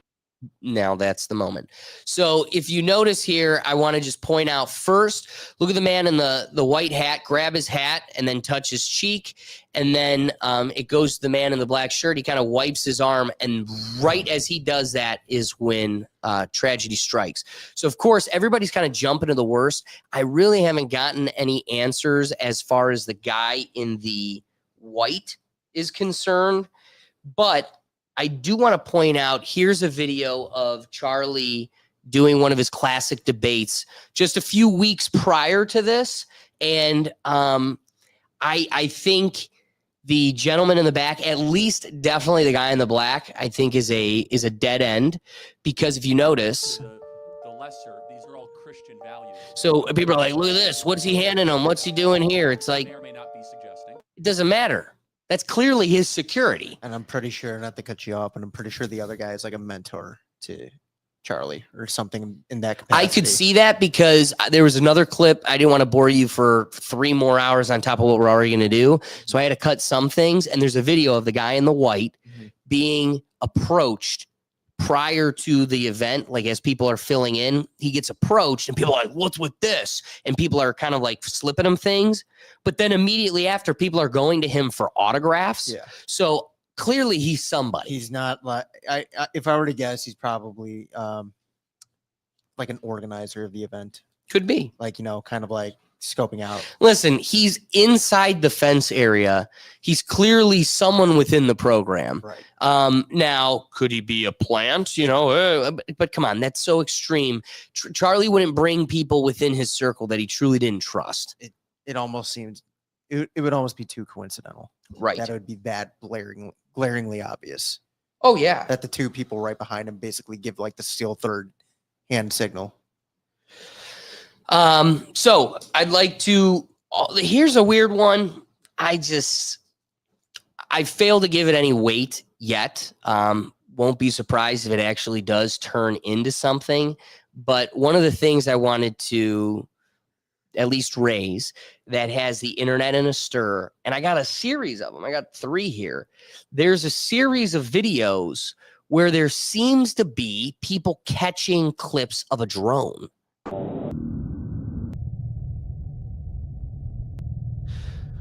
So obviously it happens real quick and they're going frame by frame, but that seems to be something in the sky.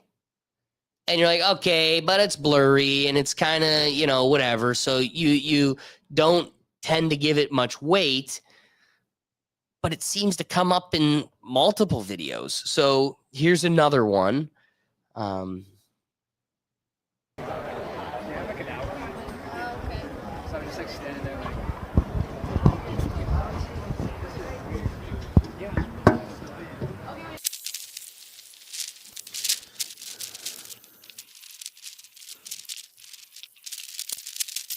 So imagine like the internet sleuths that go through hours and hours of this footage.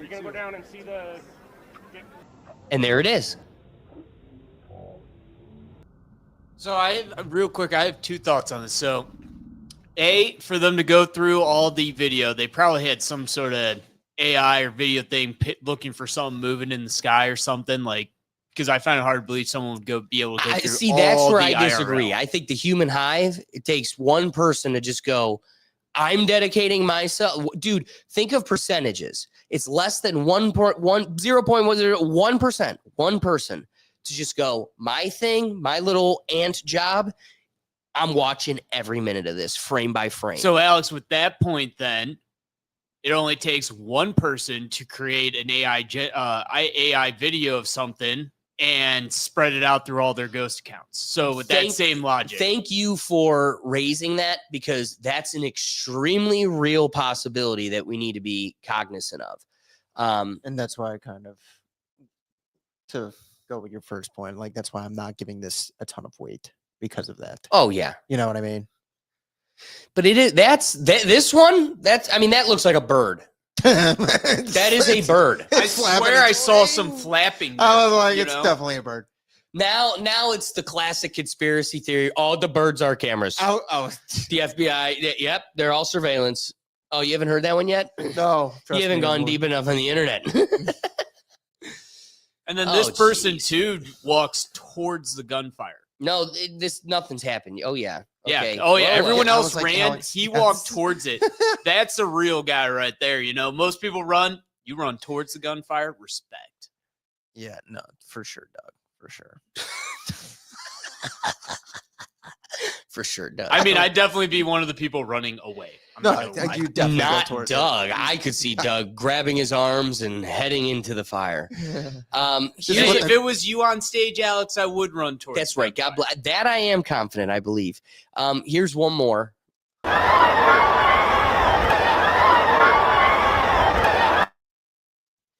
And again, it all happens so fast. It almost looks like this a one, 70s movie where that they looks have like a thing on bird. String. Yeah, it's probably a bird. But it's flying like it was. It's post-edit. flying like it heard something loud and ran away. I don't mean to make a joke, but like, you ever gone duck hunting? Those things really get out of there quick when they hear a pop. Last one I have for you is, or not the last one, but I'm just moving on. The shooter jumping off the roof. This had a lot of people doubting. I just feel like we have a terrible video. It was never going to be This good. was one of the first videos released, too. Yeah.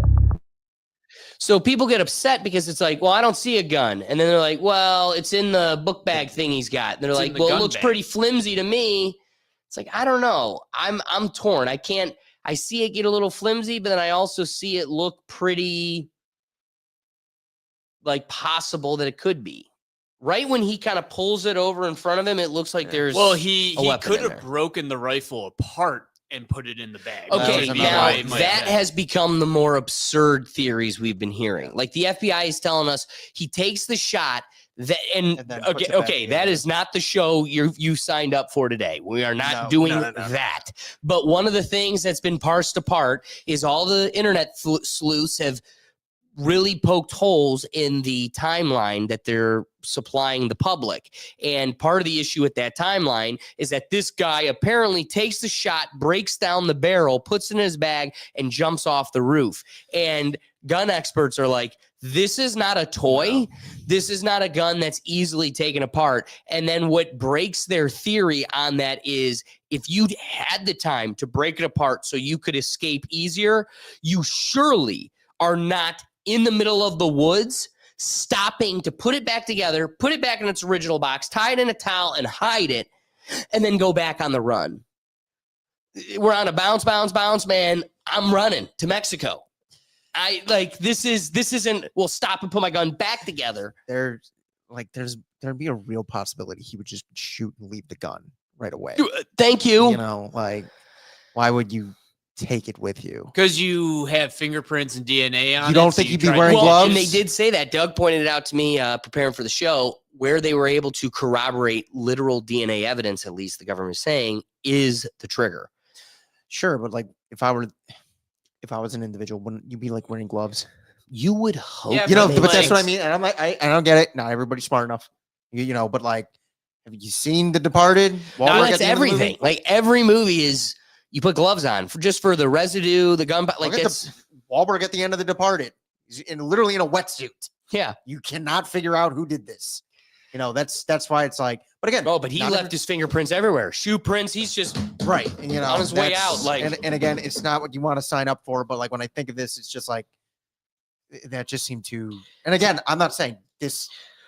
People aren't that smart. People don't think that much through. I get it. People are sloppy, you know. But it's like.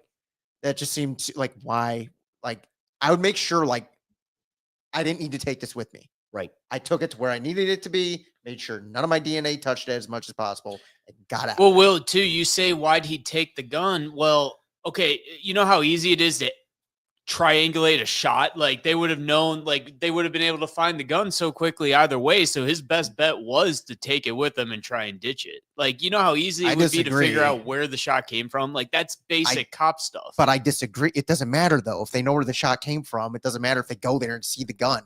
If it doesn't have your DNA on it. But again, he left his DNA on it. But I'm just saying in my head, it's like, of course they're going to figure out where the shot came from. That wouldn't take, like, for them, that's like basic knowledge. Ballistics. Like, that's like, okay, probably from over there. Check that roof. Well, Will, another thing, too, is he carved messages into the bullets, which means he was holding the bullets and everything. He had DNA all over that thing. I get that. But again, this is the point, Doug. Yeah. The larger point is carving into the bullets has become a copycat trend.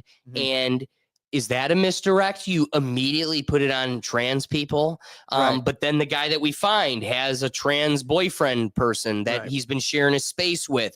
And then, you know, well, I'm not in a relationship with him. And then the neighbor that lives in their apartment's like, I think kissing another guy would make that your partner. And I saw some red flags here and there. No, lots of green flags. But it's like, it's one of those things. It's like, if you wanted to be smart about this, and again, you're dealing with mentally ill people, wouldn't you try and get someone else to unwillingly carve a bullet?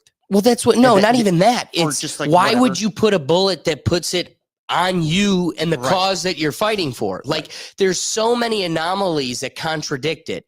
Okay, to Will's point, Doug, what you're not hearing him is, if you carved in all these bullets, clearly there was the intention to be found. Or you were like, well, I really didn't think I'd do it on the first shot.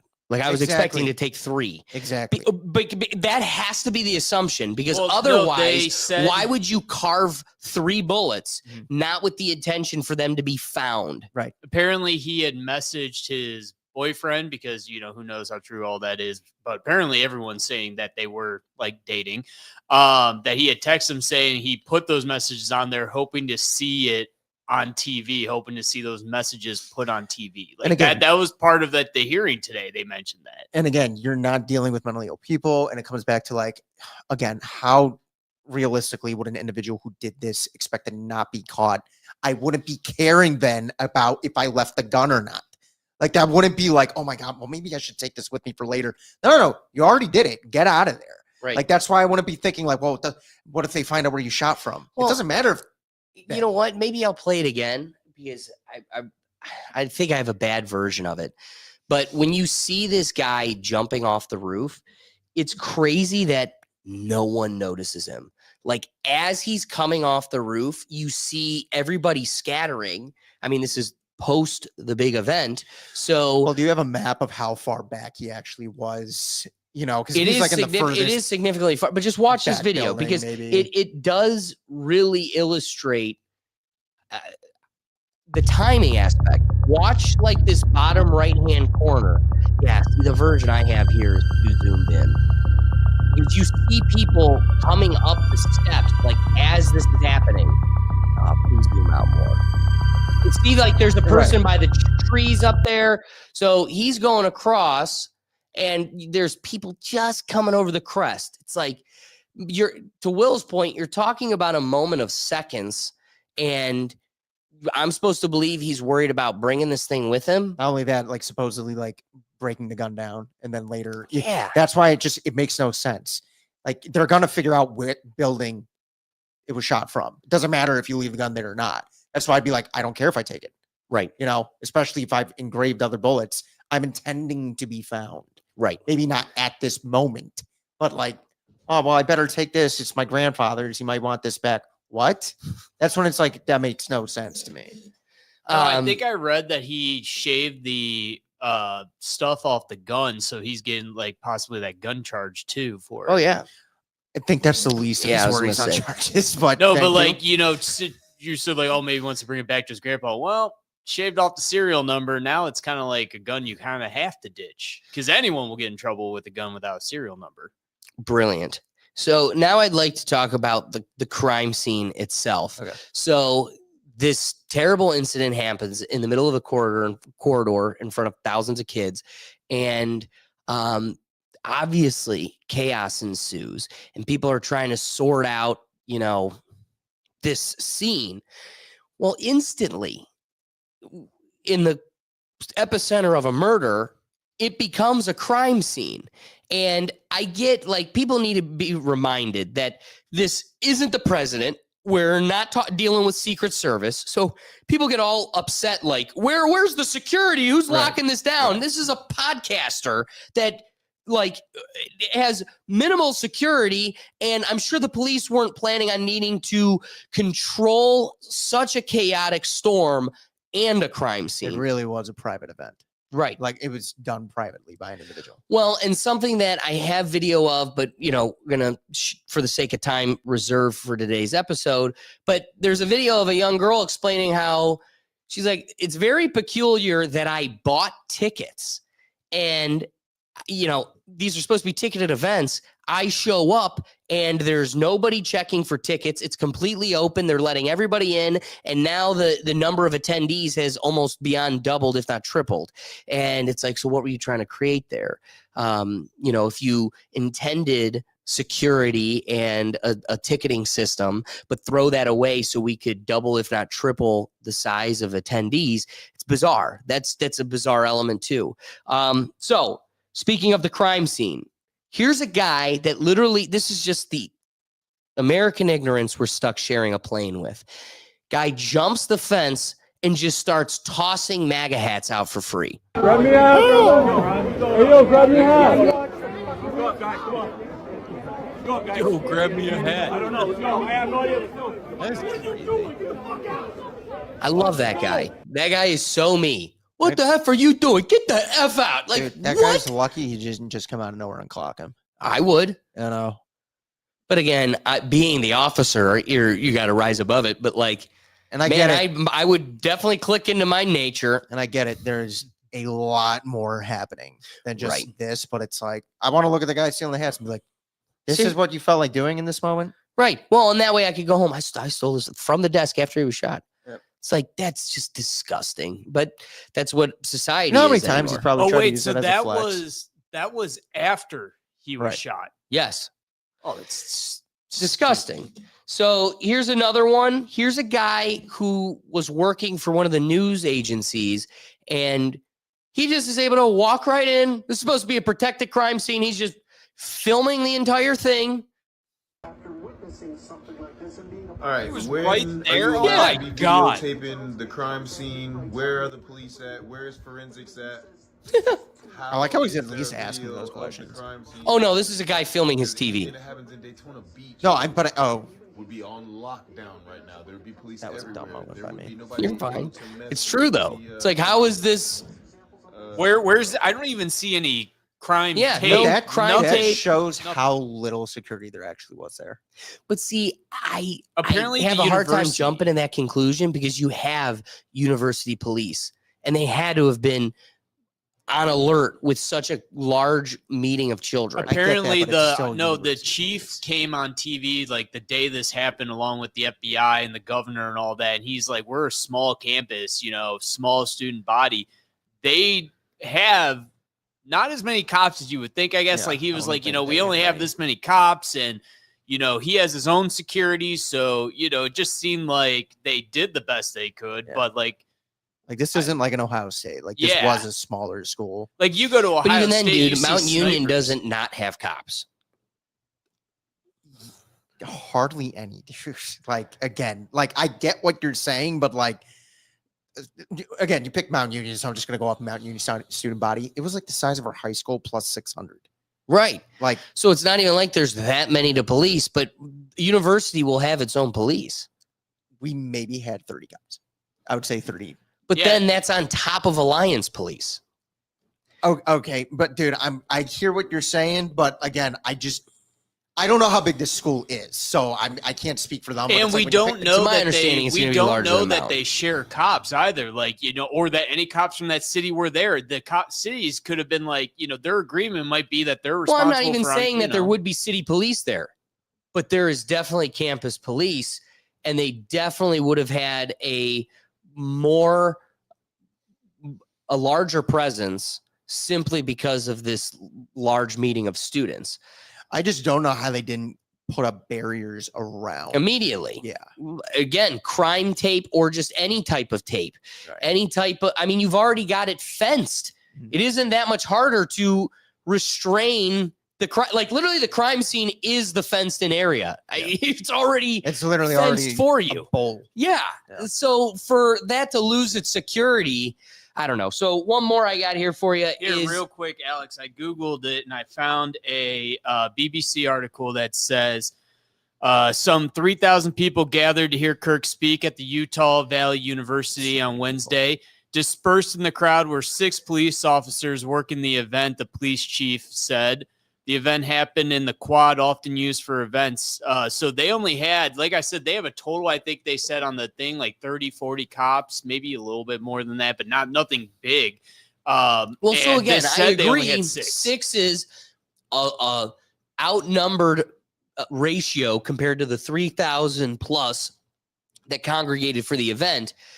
But I would imagine when an incident like this happens, like a bold assassination, I would assume the 6 cops are united in the goal. The goal being secure the area, secure the victim, the target, and do the best you can to look for oddities, a potential suspect, anybody acting weird, anybody going for the run that doesn't look like they're just fleeing for their life. So you're trying to look for oddities that are worth noting. But I would think the point that transcends all, or the focus that transcends all, would be the target, securing the scene, And I guess you still got 3,000 students. So you also have to pay a significant mind to their safety. I mean, if we're just going off the number of 6, I don't know how they'd be able to secure the you're target. right. But like, I secure the area, sure, they could do a better job there. But like, it's just that many people. Well, and again, like Doug said, those were the 6 in the crowd. Right. I'm not expecting 6 cops to be able to run through the crowd, down into the bowl, and get there. But I'm imagining you still got a few outside the perimeter or down by Charlie himself. And it's just so bizarre that area is just totally naked, dead. For a student to run over and just start grabbing hats that were just next to the guy. And then this one just doesn't sit well with me, doesn't sit well with the internet. What's this guy taking cameras for? So again, you've got the scene really isn't as cleared out as you thought it'd be. He takes his chair that he was sitting in. It's just like, oh, I gotta. Yeah, so I could maybe they needed to break it down a little. Maybe that camera, the video's recorded. The camera's definitely got evidence, Doug. But the camera is probably recorded and fed somewhere. The camera's one thing. But moving the chair that he was shot in, that is physical evidence. That's more what gets me. The camera that has already fed its footage somewhere and can be accessed, one thing in my mind. Could have fed its. Could have. You're right. But it didn't, Doug, because I'm if you just saying understand hand cameras well enough, that is a camera recording to an SD drive. And maybe that's true. But my immediate thing, though, is the physical evidence of the chair. That's what it means. Like, you moved the chair? Like, the chair he was out of, you moved that? Like, that you just to stand on it and put your boots on. Yeah. Like, that's really, like, the camera, you're right. But, like, I hope they brought that guy in. Where were you? I think the guy is sitting on the other side of the desk like, yeah, Tran kid, where were you? Oh, God. You know what I mean? Like, you got to be vigilant. You got to ask questions. Charlie asked questions, and you saw how dangerous it was to them. So don't stop. Now I want to point out a really weird character in this whole story. At the center of this scene, intentionally, most likely, oddly enough, unintentionally. But let me introduce you to the old man. Shoot me! Shoot me! Was that you? We don't know if it's him or not.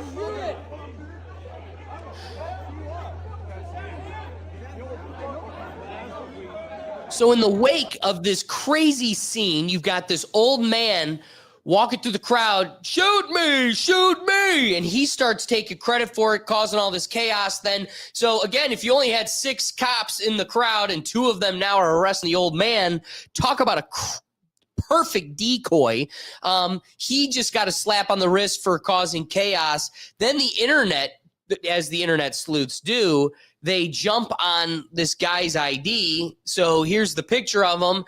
And we come to realize that this guy is some provocateur who has done the same thing in other recent, chaotic scenes. He was at 9/11. He was at some of the other riots. And people are like, oh, this is an agent provocateur. He's there to distract him. And I really had my doubts with this old guy. I'm like, there's something really fishy here. But also, I'm just not committed to, really, is it a lead?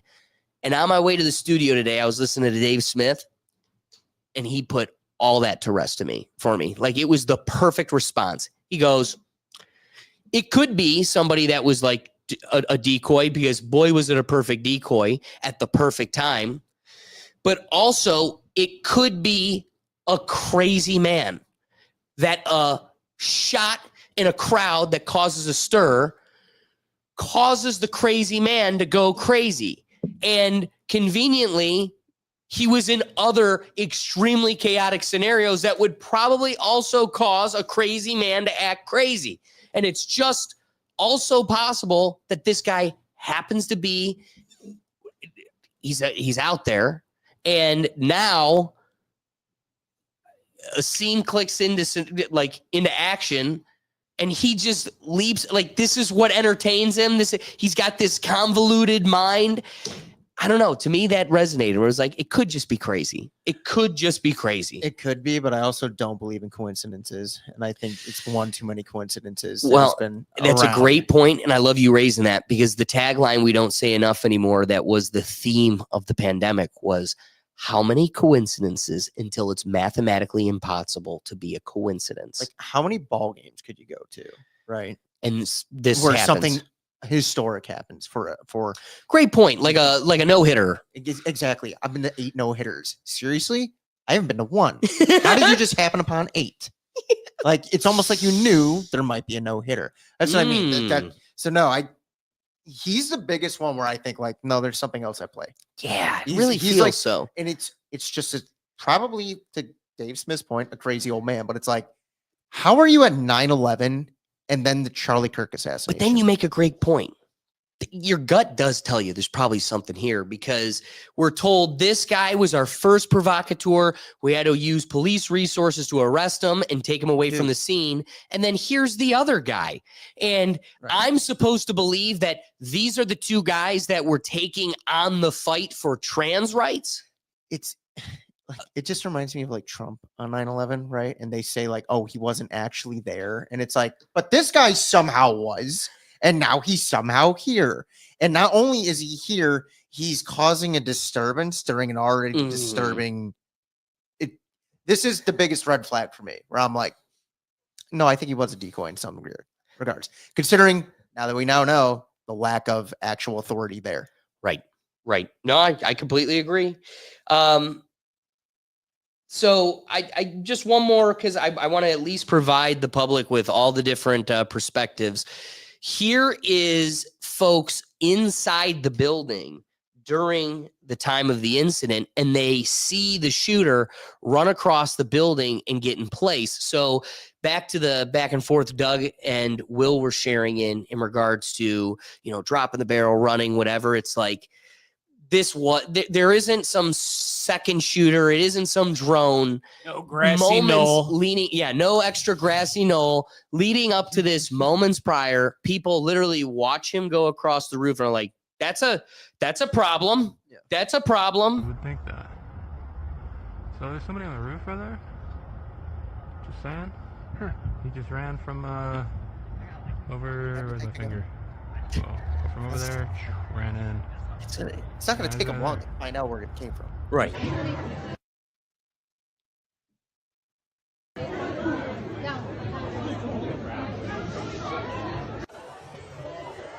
I like the one guy that's still just standing up as everyone else goes. Oh, well, yeah, I don't want to. Anyway, let's get into now post this event. And this is kind of where the whole purpose of the Rethink Tank, diversity of perspective, diversity of ideas. We're about to get the reactions, the wake of this moment across the spectrum, good and bad, Republican, Democrat, moderate, all the above. We're getting it all. And before we really get into everybody's reactions, statements, comments, because online was a flurry, one video I want to show that kind of shows what is the rock bed of people's frustrations, kind of it's more of a mirror of what is happening. It's a microcosm of the bigger problem we're facing in our country. Here is a candlelight vigil, a eulogy that's being put on in the center of a town. And here's a guy that goes and attacks the eulogy, and the people have to step up to stop him. Actually, I do want to take it back just before. So the guy grabs him. You just ragdolled him. Oh, dude, because people are at wit's end. We're at an 11. But you know what's crazy about this guy? So they're going to get him. They're going to throw him against the wall. They're going to arrest him. What are the odds that this cat is wearing the exact same shirt as Tyler Robinson, the kid that shot? That's what I mean, dude. It's like, I don't believe in these coincidences thing. Like, I don't. Like, I think a lot of it is a little bit played out. Like, I don't believe it was just a lone grassy knoll. Like, it's like, no, something else is here. I don't know where to point it, though. Like, exactly. I don't know in what direction to go with it. But something smells fishy. Something smells fishy. And if it doesn't smell fishy to you, not to you, but like just to like the ominous day. I mean, good for you. For you to just like be that woefully ignorant on it. Well, so the interesting thing about this guy's shirt is that it apparently comes from a special like vets club. And so the a veterans club. Yeah. And the inquiry is, could this just be like he's a copycat? He saw this guy wearing a shirt and he's like, oh, I have that same shirt. Or is it some coordinated thing where, and we're going to get to that, but the underlings go and put together these demonstrations or whatever they want to call it. Yeah, exactly. And, or no, they go into their Discord, they mobilize, organize, and they go to your local vet club here, buy this shirt, and this will be our uniform. And it'll allow us to kind of fight under the veil of a conservative while, because that, of course, the liberals so badly wanted this guy to be MAGA. Oh, they jumped on that right away. They wasted no time. Right. So and then they got kind of quiet when more things came to light. It just kept getting worse and worse for. Yeah, I will admit, I'll give them credit the way they will try and move the goalposts as far as they can when more and more comes out. Yes. All right. So now let's get to the eyewitness folks. So these people were at the scene, experienced it personally. And first, I want to start with the guy who was literally next to the person. So the guy that was asking the question to Charlie when the incident happened, this is the kid that was in line with him leading up to the event. And as they were kind of working with Turning Point to get in line for the potential of asking Charlie a question. I saw that he was shot in the neck and that he was squirting blood everywhere. But I was piecing things together. And it was really weird because the second guest that I talked to, before I went and asked him the question, what I was going to ask him, he was talking to him about how he was going to ask about transgenderism or something like that, but nothing about shootings. And this is the irony that came to me, which was like, right when he asked that, not like 5-10 seconds later, he was shot. And not only that, right after that, someone confessed to it who had no weapon, which makes me think that it was clearly a setup and that multiple people were involved. So, but prior to that, that's all I saw because everyone was squirming. Anybody fire a shot? I didn't see anyone fire a shot. I think it had to come from an elevated position for sure. And I think it had to have been a long rifle based off of how, so Charlie was like 10 yards in front of me from where my microphone was. So even if you have a pistol, if someone was talking about a pistol and all this stuff and shooting, it's hard to just hit an accurate shot with a pistol from 20 yards away. So it sounded like a 22 rifle to me, my perspective, but it had to have come from an elevated position. It couldn't have been anyone. Someone would have saw someone pull out a gun, and the person that confessed didn't have anything on him. So they're still looking for the shooter right now. Is what I saw that. Interesting, right? Well, it's just it's a smart observation. Like if it was a pistol, the chances of someone missing the first shot are unbelievably high. Like a rifle, it's like that's scoped in. That's a great point. Here's him kind of redescribing that instance. Gun, right? And you passed the mic to the next person, right? A question that was right before Kirk was shot. Now, I understand, Henry, that you did have a chance to speak with the person who asked that question. Yeah, after we each kind of got selected, they picked about 4 or 5 of us to be at the front of the line. We each kind of had about 5 to 6 minutes where we just kind of discussed like, hey, like, what are we going to talk about? There was a lady that was going to talk about some abortion issues, which was understandable. Charlie talks about them all the time. Other was some racial issues, and his was transgenderism and, why people feel like they are something that they aren't.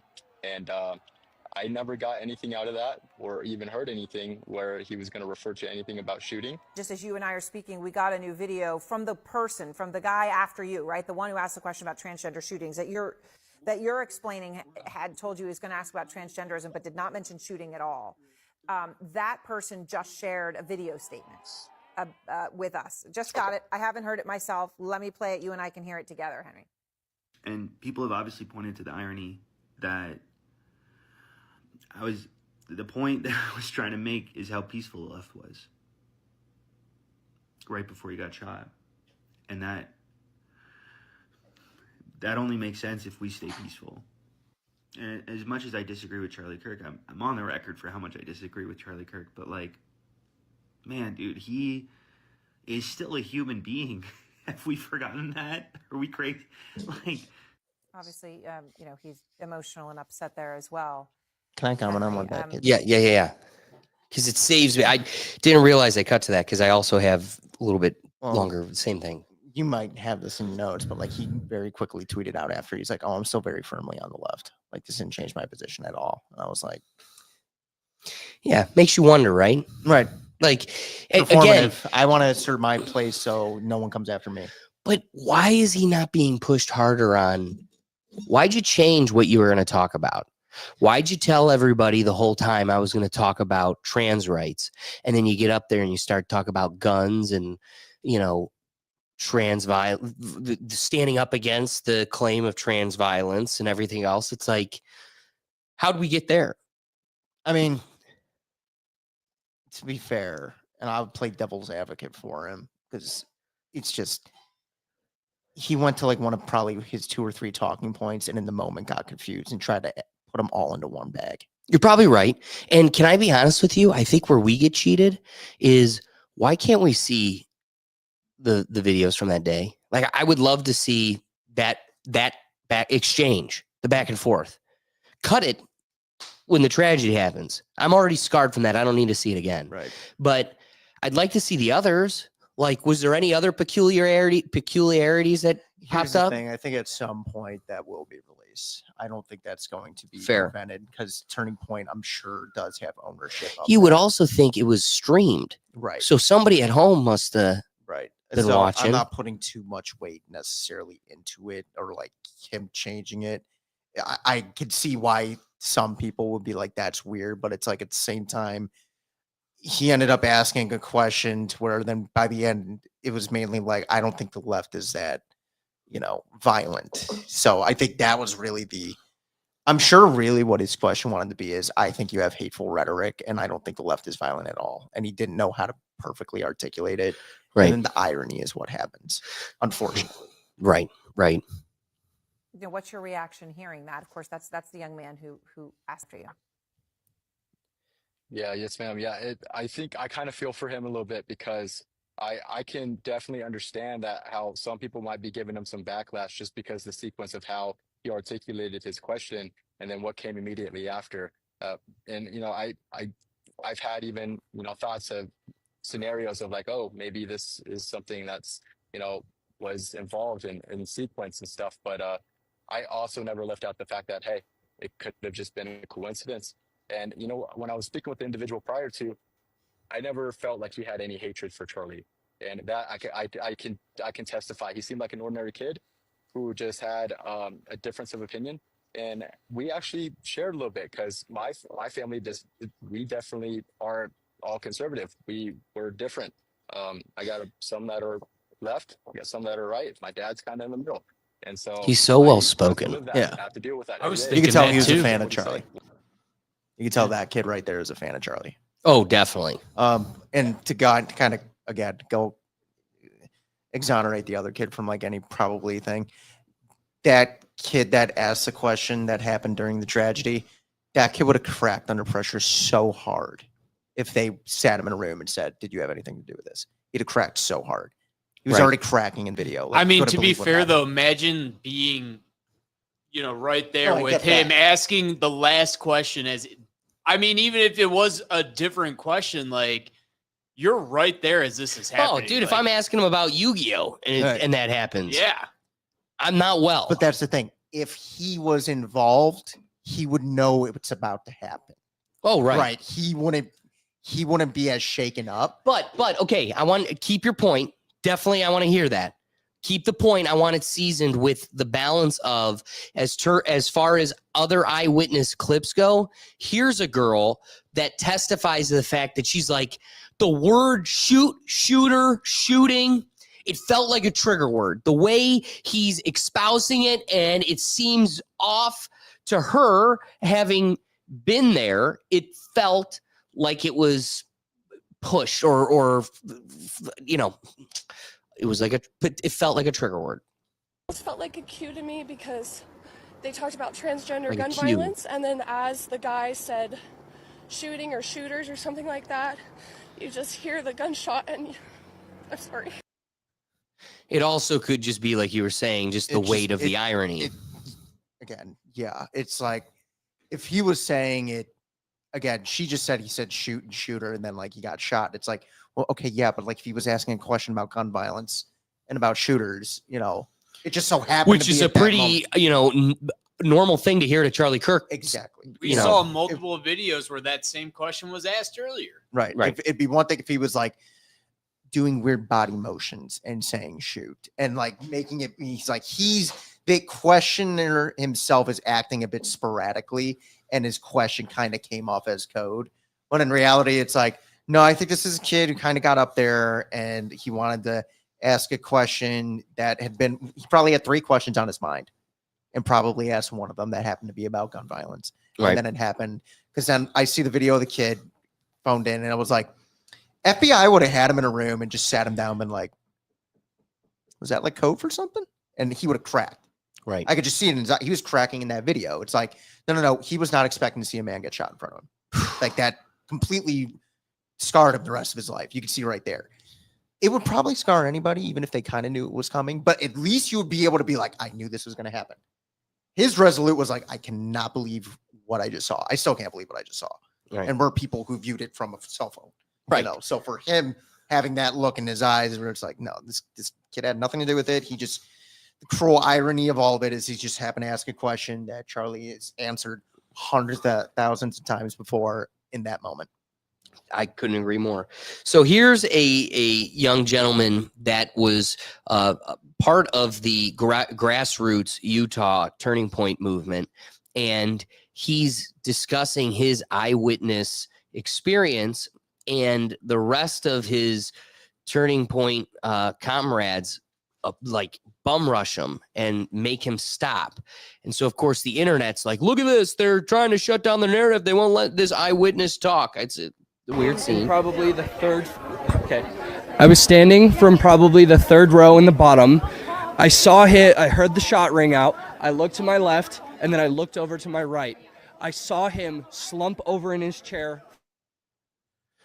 Yeah. Coming from the left side of his neck, down his shirt, and he slumped over and he was carried off. Yeah. So Get off me. Get off me. I think this is much less some big conspiracy theory of them trying to shut down an eyewitness and like change the narrative or control the narrative. And I think it's much more you're speaking with straight vulgarity and show some human decency in such a disgusting time. That's what I honestly got out of that, because the guy walking up was more upset than like, dude, you got to be quiet. Like you wouldn't walk up, and then the guy got so mad with them. Like the situation, I think that's what it is just based on. It's like, will you be a kid? I think that's what it is. I agree. It's like, dude, you're talking. I know what you saw was disgusting, but right now you're talking disgusting. It's not even. I won't even say he's talking disgusting. I think like the other kid is like, I think he's in shock. I think he's just being brutally honest with what he saw. And I think for them, it's like, now's not the time. Right. And the kid saying it isn't cognitively getting it, because it's like emotions are probably high for all of them. He's probably 1000%. freaked. He's not trying to be vulgar in like necessarily for vulgarity's sake. He's just like, oh my God, I can't believe what I saw. This is what I saw. This is how it went down. And they're like, dude, not right now. So here's another girl here that was there, and this is going to kind of transition us to why this is such a turning point for our country. She was there, and what's making this moment even heavier for her is her fellow companion. I just witnessed Charlie Kirk get assassinated. It was the most awful thing I've ever seen in my life. He shot him in the neck and blood went everywhere. And the worst part of it all was the liberals who were there were cheering. So I just have one thing to say. If you identify yourself with the Liberal Party, it's okay. You can believe what you want to believe. But if you identify yourselves with those people who were cheering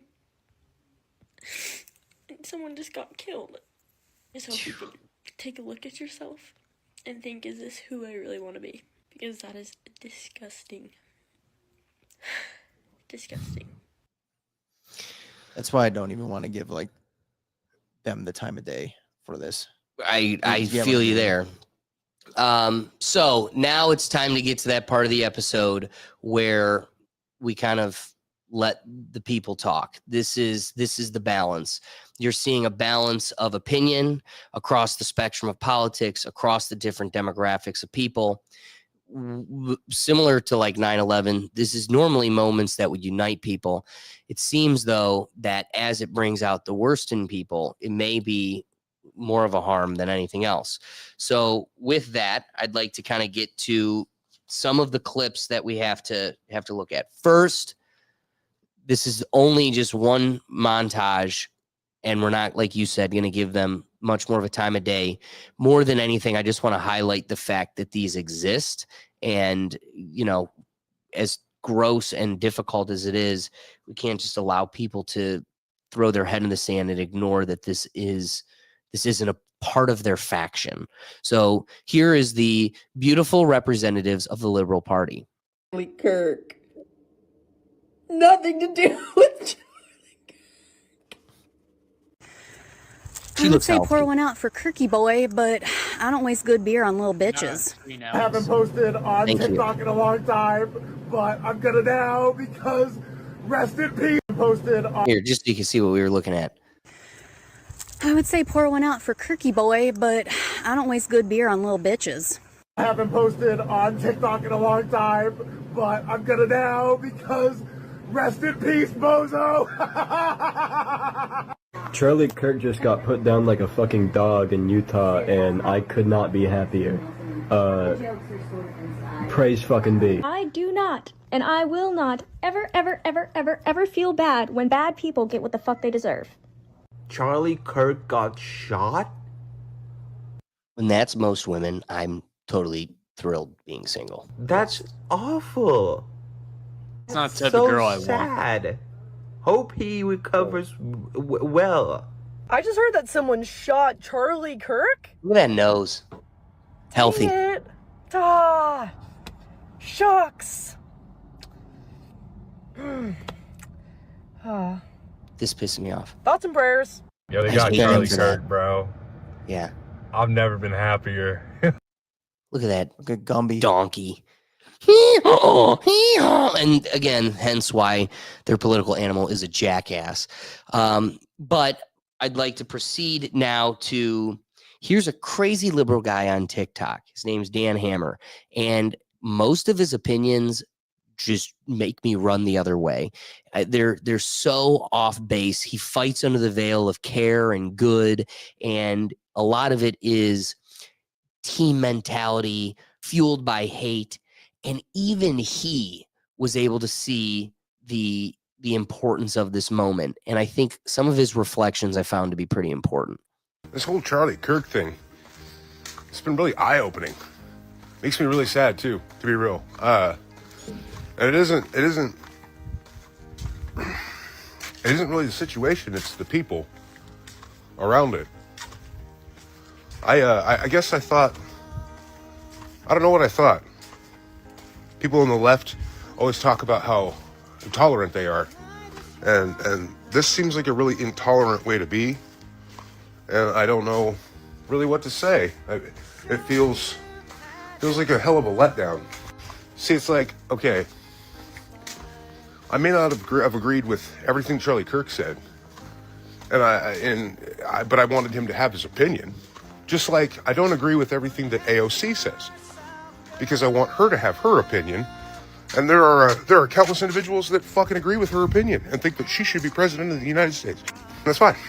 That's fine. You can have that opinion. The overwhelming majority would not have that opinion, I feel. But if AOC's at a rally, I'm sorry, I can't get over this guy pacing back and forth in the backyard. That is all his videos, by the way. It's just him walking around his trailer park talking. I can't get over it. That's all I see. All I see is the same background over and over. I'm like, dude. Well, you know what? I appreciate you hijacking the video because as he's got like it's just music in the background, I'm like, now he's gonna get us pulled from YouTube. The main theme of his narrative here is, I thought the left was supposed to be the accepting liberal party, Party of joy. And they're becoming the party of less and less acceptance, and it becomes more and more drone mentality. I'd like to now get to a TikToker named Molly Burney. I got a series here of a few that we're just going to rip through because, again, the whole purpose of the Rethink Tank is the diversity of thought.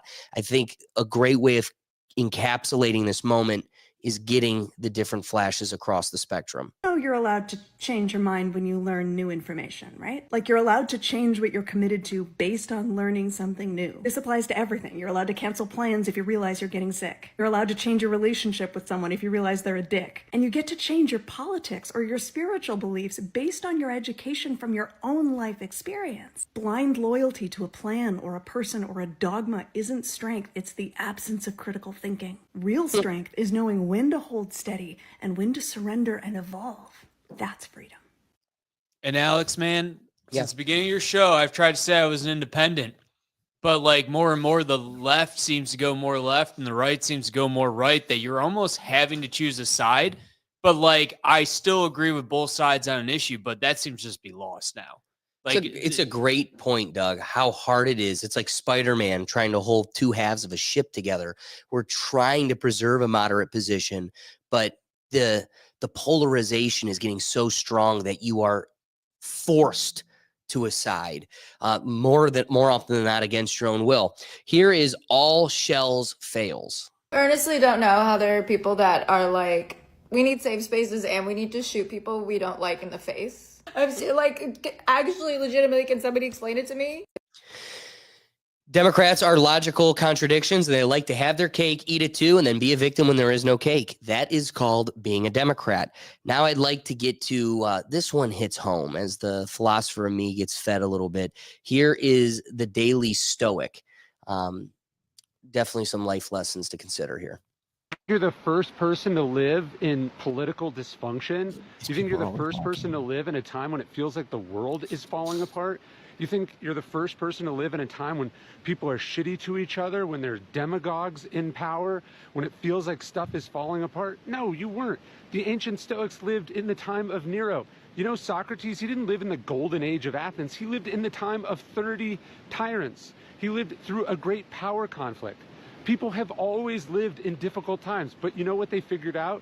They figured out you got to focus on what's in your control. You got to figure out how to not let the assholes make you an asshole. You got to do good where you can. You got to remind yourself what's important. You can't follow every news story. You can't be distracted by every outrage. You can't extrapolate everything into the end of the world. You have to ride it out.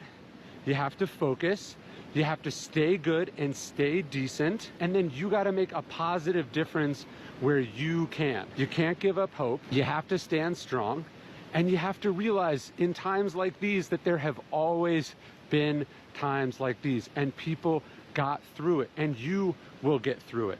And it may well be an opportunity for you to be great, to be heroic, to make a difference. That's what you focus on in dysfunctional, crazy, scary times. Not afraid to rethink. Now, one thing I'd like to get excited about, maybe some little humorous anecdote, as the Daily Stoic tells you that there's nothing special about this moment. You will survive it. The greats will transcend. And, you know, this is just like any other tragic moment in human history, and humans, this is nothing new. The next clip is going to tell you, but there is something a little bit newer about this modern moment. While maybe humans across centuries have experienced tragedy, and maybe even tragedies more severe than the one we are currently in. However, there definitely is some unique nuances to the modern time that I just don't know you could find elsewhere. So this is a gentleman we've had on past episodes here. Let me click it to Pearlmania 500. To tell me a 22-year-old Mormon just tried to trigger a civil war with an ooh-woo?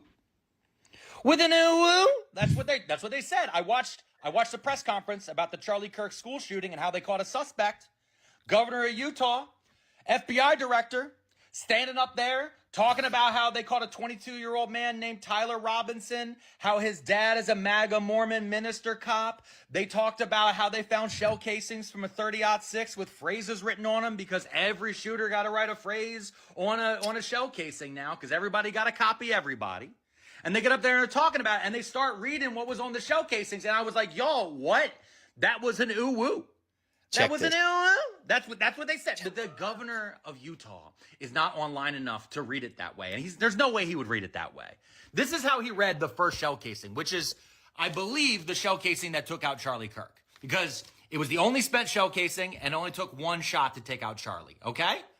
This is how he read it. Notices bulges, capital O-W-O, what's this question mark, was written on the spent shell casing. But here's the thing, if you're deep enough online, you know that that's not how you read that. How you're supposed to read that is, notices bulges, ew, what's this? That's how that's supposed to be read. We live in a deeply, deeply flawed and unserious world where people are constantly trying to cause and create chaos to accelerate their worldview into some sort of fantasy land that won't actually happen, even if they get their wish. And now we're all trapped here together, staring around, trying to figure out which Discord kitten wronged a shooter that then scarred the lives of, I want to say, about 3,000 people who were staring at a man in a tent. Hey, Mr. Stoic. That's where we are. This is a unique time. Now. Real quick, I just want to say, if Will grew out his beard, I'd be curious to see how much he looked like this guy. He's got much more hair than this guy. Full hair. Well, yeah, but like, I'd like to see a beard on That's Will. what you were jumping in at? You had to get Oh, the first yeah. word in? I look at Will the whole time. I'm going, Will and this guy. Doug, And he's got a beard like you. I know. I want to see you with a So beard like I minimalist. had. I don't have it anymore, but I had it.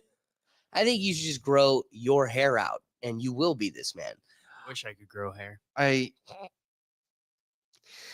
This is it is why though we're not, and I don't want us to go deep into it, but this is why though it is hard for me to believe that it is a bigger conspiracy, right? Because how would they? Yeah, that right there, that right there. Don't is worry, like, Doug's missed it in its entirety. It's okay. and He's then not he paying said attention. Discord kit, and it's like it's not that deep, I guess. Which is, is what it is, but it's like whoever the ominous they is definitely didn't tell him to put that on the casing. That was something he chose it. That was something he deeply felt. I live it. I love it. Ooh. Oh, we are so lost. Here's one that I really want to highlight, bring attention to. I think is going to be one of the stronger voices we hear from of the highlighted folks from the internet.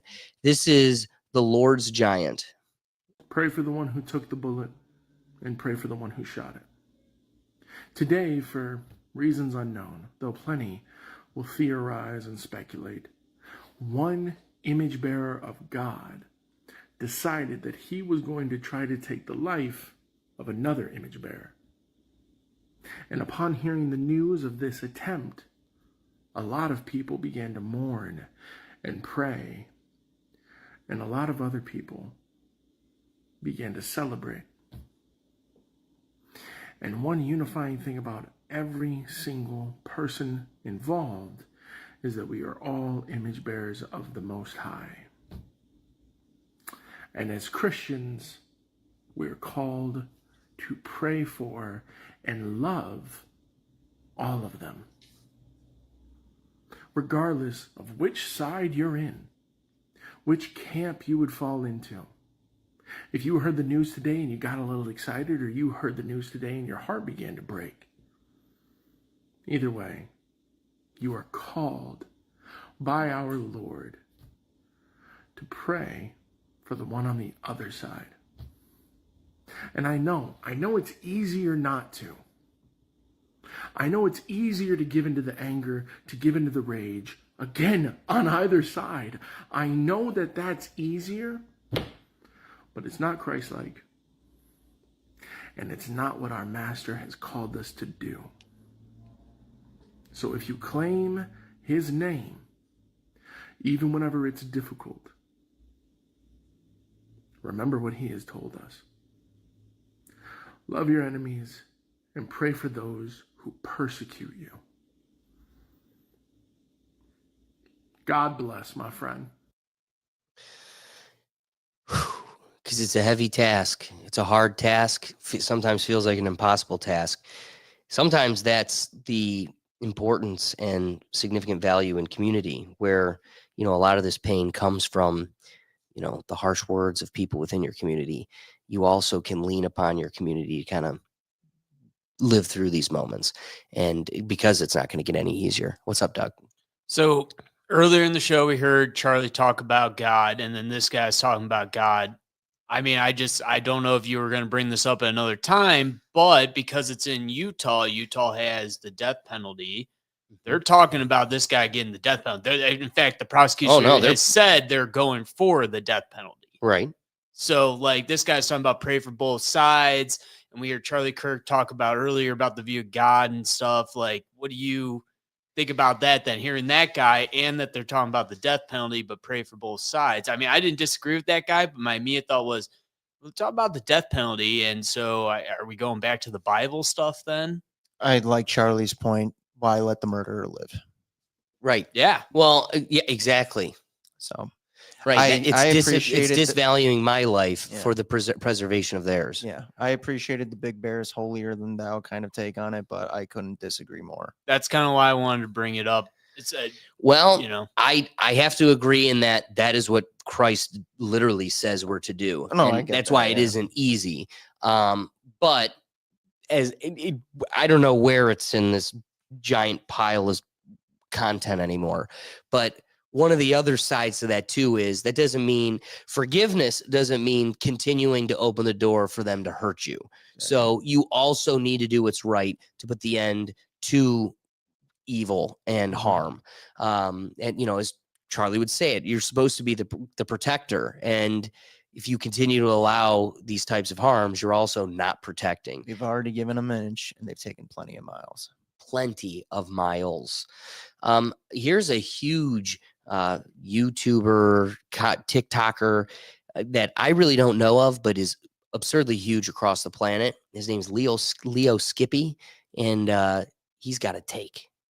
Situation where Charlie Kirk, that's not an evil that needed to be taken out. That's an unfair game. And for me to be someone who doesn't fit in with anybody's typical views on death and murder, I don't think all murder is bad. Sometimes you have to take out a certain evil because nothing's going to stop it. Example, healthcare CEO. But this whole thing with Charlie Kirk, I'm noticing people really thought he was an evil that needed to be taken out. And that's a problem for a lot of reasons. But if I seem a little weird in this episode, it's my own personal shit. I'm just kind of like numbed out emotionally to a lot. But the whole Charlie Kirk situation, he wasn't as bad of a person as everybody has been led to believe. And I've gone through this spiral with a lot of different people. There are certain influencers on the internet, there are certain people just in general, political figures and even non-political figures, who the internet just hates. There's like an uproar against a certain type of person. Now, I save you from the headaches of a non-intellectual trying to be a philosopher, because he continues to go on and support the actions of a Luigi Mangione, and he lives in this totally convoluted reality. But at least what you're seeing is it's forcing these people in their echo chamber to just hear crumbs of the other side. And he's like, all right, I didn't leave the allegory of the cave. I kind of just poked my head out. And let me tell you, there's light out there. I don't agree. It's still bad, but there's something out there. It's like you don't know it. You're totally unfamiliar with it, but at least you have the wherewithal to know that you don't have the full picture. And at least it's making people kind of confront, like even myself, I jumped to animalistic instincts, and it's natural.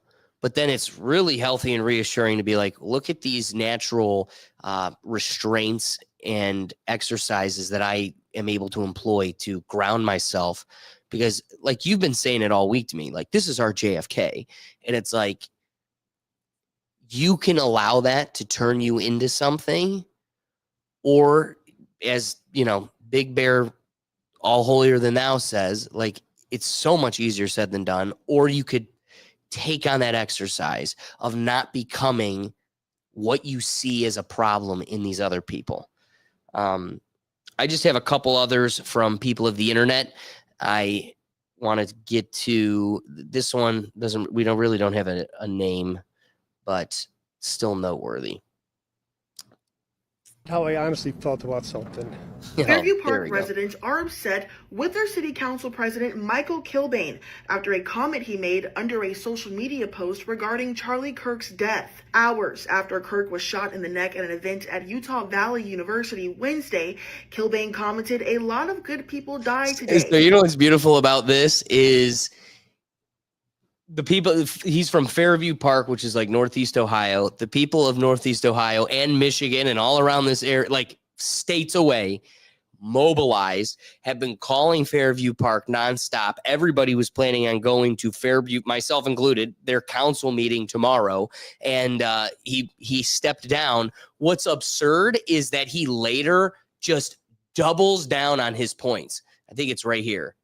Yeah, listen to this guy. Threats, but he does not regret any of his comments. I believe he's not a good person. So, I mean, I stand by. Belief on what? What Okay. I said. In response to Kilblane's comment, That's it. I believe he's a bad. Based on what? My Because he textbooks disagreed with you? Well, it's not even. I guarantee that man has never truly watched. We spent a first hour of this show watching Charlie. Guarantee he's not even invested 3 minutes before convicting himself to he's a bad person that got what he deserved. You want to pray for him? We have to. I mean, no, wait. Yes, I forgive him. Like that's the hard part. You forgive him too. But I'm also not going to open the door for you to babysit my kids. It's like, know your enemy, know the wolf in sheep's clothing, but also don't become the wolf yourself. Last one here is from Florence. You know, just a young girl in her car asking this. Back to you were raising like the peculiarities. That old guy kind of stands out to us. Oh, this makes me wonder too. For all the content I've been able to get, it is very difficult to. Out of 3,000 people, there had to be at least 300 people filming at that exact moment, and the internet's scrubbing it. My sister was at the Charlie Kirk rally. She sent me videos. I posted all of them because she doesn't have social media. All of them got taken down. Even the ones that aren't graphic at all. It's just the crowd. Everything is getting taken down. I just reposted one of them, but all of them got taken down. What the fuck? Does Those eyes. Those eyes. Does it tell them why the videos were taken down, or is it just like? Well, you know what they're able to get away with is just telling them the why is because you violated our terms of service, vague and it terminology. goes to this giant, just gives a very 1,000-page vague- booklet. That Okay. somewhere in that 1,000-page booklet, you violated our rules. If you want to read the Twitter At the manual. same time, though, I love her comment is, even the non-violent ones were being taken. I was like, wait, you posted the gross ones too? Maybe that's why they're just like, stop her from posting anything. I I'm mean, just or assuming. by non-violent, she could mean any of the ones that didn't have the gunshot in it. Like there are plenty of the videos from far away with the gunshot that don't necessarily show anything graphic. So, Well, as we saw the sad part of humanity, the thing worth noting is Charlie tweeted this, I think it was all the way back, in 2016, where he says, you can tell a lot about a person by how they react when someone dies. I wonder who he tweeted that about. Because he probably just didn't unprovoked just say that. Who I'm died sure- in November died 2016? November 27th, 2016. Several individuals died. Irish singer, songwriter. You got to think it might not have been exactly on that day. Though. Yeah, it It's could have been not someone who about- died. 'Cause Like it definitely was, or maybe 20. Search Let's do November. November 26th. Just November as a whole, dude. That's You're gonna get pretty big. You'll be able to pick out someone of note if you search the month.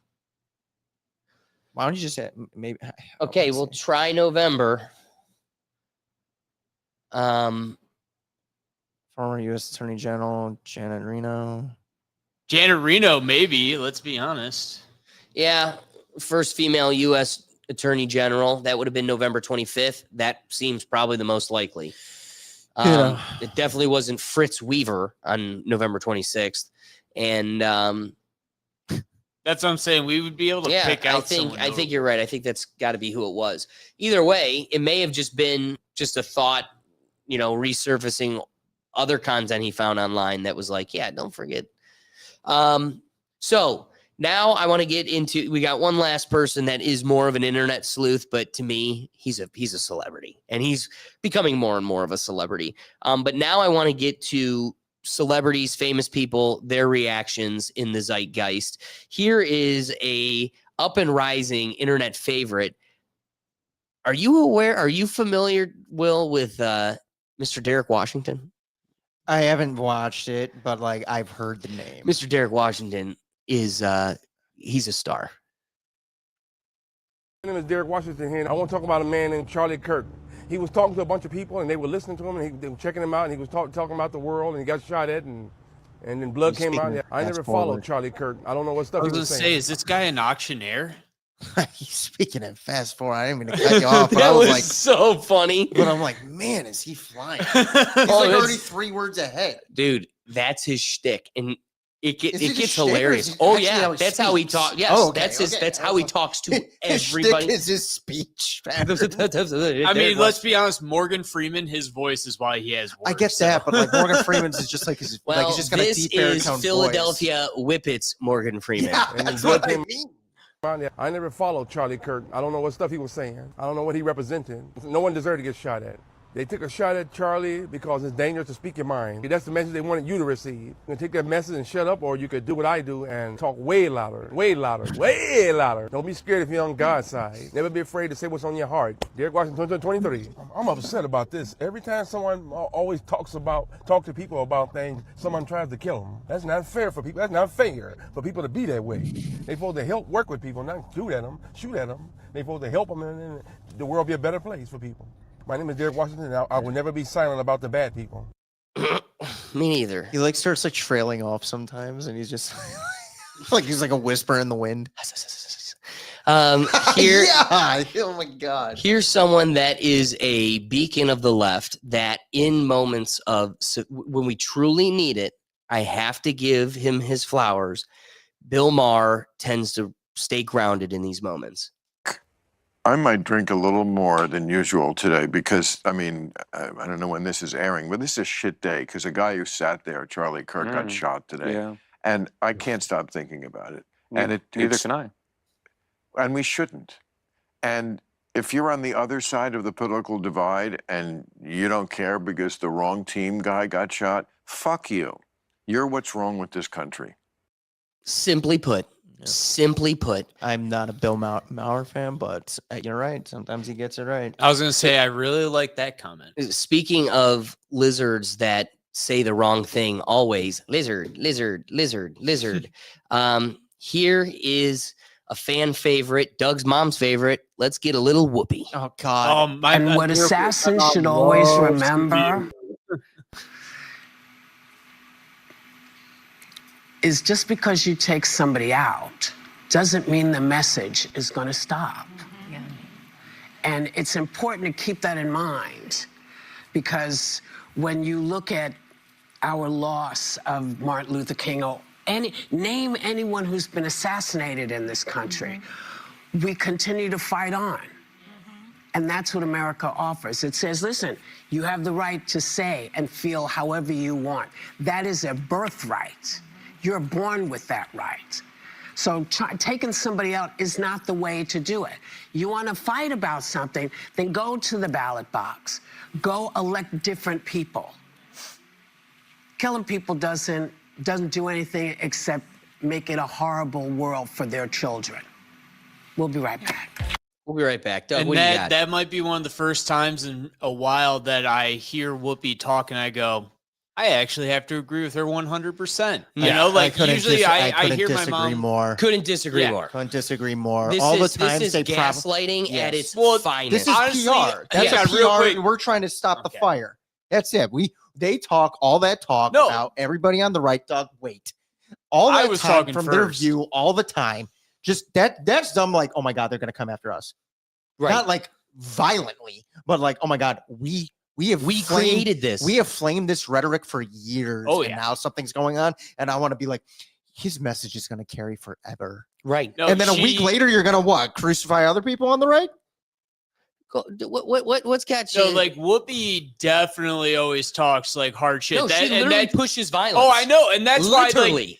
while everything Will and you said, I just wanted to finish them. This is the one time I actually go, she's saying something I can't necessarily disagree with 100%. But that's not the point. But that's not the point. Real. No, and so I had another point, but I got lost in trying to defend myself against Will there. But because that was a ridiculous comment, Doug. No, the ridiculousness is nothing about that is real.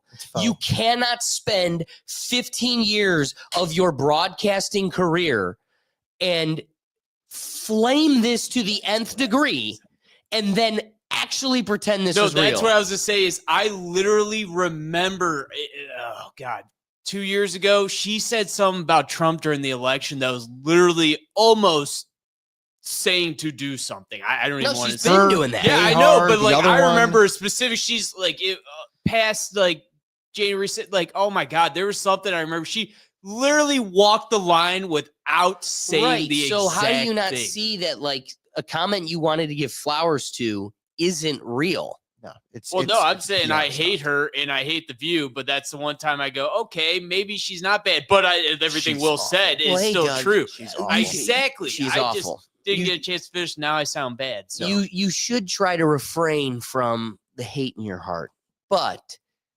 disdain. The problem, maybe. the problem but she's evil to her core, and so nice comments coming from evil doesn't make her less evil. It's blatant gaslighting that they have done for years. And again, I'm not saying it's just their side. I'm sure people on the right do. We can name names of very alt-right people that completely start gaslighting. But like that is a mainstream show every day that moms and grandmothers watch and fall for. And now all of a sudden you want to play the righteousness of like all this. Spare me. Spare me. Yes. Now, look at how like this was such a match in a powder keg.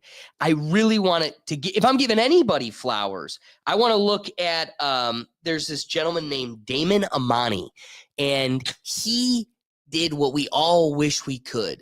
This guy really has an artistic talent. His talent being able to put himself in these interview scenarios seamlessly to the point where it's literally real. So here is the response all of us wish we could have given Whoopi right there at that desk at The View. Isn't a fundamental part of being an American that we are able to express our opinions to each other without fear, without this kind of horror happening? And it seems to be something we have been seeing more and more of. And it's not even left or right. It's just people being taken out because of their beliefs. There's just no place for this kind of violence in this country. I am heartbroken over it. I cannot believe that someone would kill another person because they were speaking their beliefs. Well, for years, you and your allies in the media have been conditioning half of the country against the president, his supporters, and figures like Charlie Kirk. Trump is Hitler, his supporters are fascists, right-wing extremists is danger to our democracy, they're Nazis, you know the words. Yet you seriously sit here acting surprised when lunatics who believe your words decide to take matters into their own hands. Your side burn and loot every time things don't go your way. Your side tried to assassinate the president multiple times. Your side burned Teslas all around the country and wanted Elon dead. Your side assassinated Charlie Kirk. Your side is currently celebrating it. So don't talk to me about, well, this is not a left and right issue. It is the left. It's only the left. It's ironically the Democratic side who engages in political violence and killings of figures they disagree with.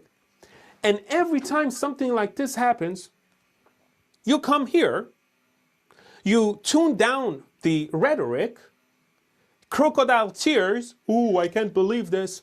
Then a week later, you go right back at the dictator and fascist rhetoric again. So you don't really care. You're just pretending. And for that, Fuck you, and you're the corner too. Real quick, man. Go ahead. Yeah. I love that was a man of color too. If that was a white man, if that person was as white as me and Will over there, oh, they wouldn't have let that shit slide. Doug, they didn't let him in. You know that, right? He did that with a green screen. I know. But No, I'm just you saying. don't. No, you did it with that pause. don't. You did not. Oh my God. I wanted to believe it was real, but let's be honest, if that was real, they wouldn't let a man talk. When have you ever heard Whoopi hold her tongue ever? That's how you know it was doctored. That's what I'm saying is I've watched enough View because of my mom hearing it. Not watching. I hear this shit in the background. All right, my whole life, and I go, that bitch is never silent. Doug just literally was convinced he was a Trojan horse. He was only able to get in because he was a brown person, and then he just flipped it on them. No, Doug, he did it with a green screen and a couple Da Vinci edits. And that's what I'm saying is Whoopi would have never been quiet that long. Doug, you haven't even been quiet this long. That's right after he just wanted to give Whoopi her flowers.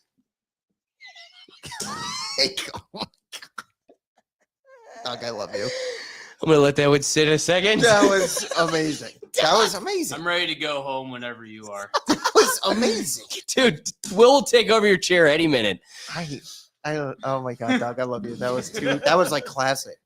Classic. There's only there's a couple others, political figures, but as far as commentators, really our realm, podcasters, here's two people that have lived Charlie's world. And so I imagine this instance really hits home because not many of us have put ourselves straight in the middle of the crossfire, right in the middle of the battlefield. So first, I want to start off with somebody that we still can trust that lived this, Steven Crowder. I mean, take that with a grain of salt. Talk about, just imagine how evil the next guy must be. A couple of people who've been in that chair, surrounded on campus. I know what it's like. Had the assaults come. I'm just speaking from experience. I've lived that nightmare over 100 times in my life.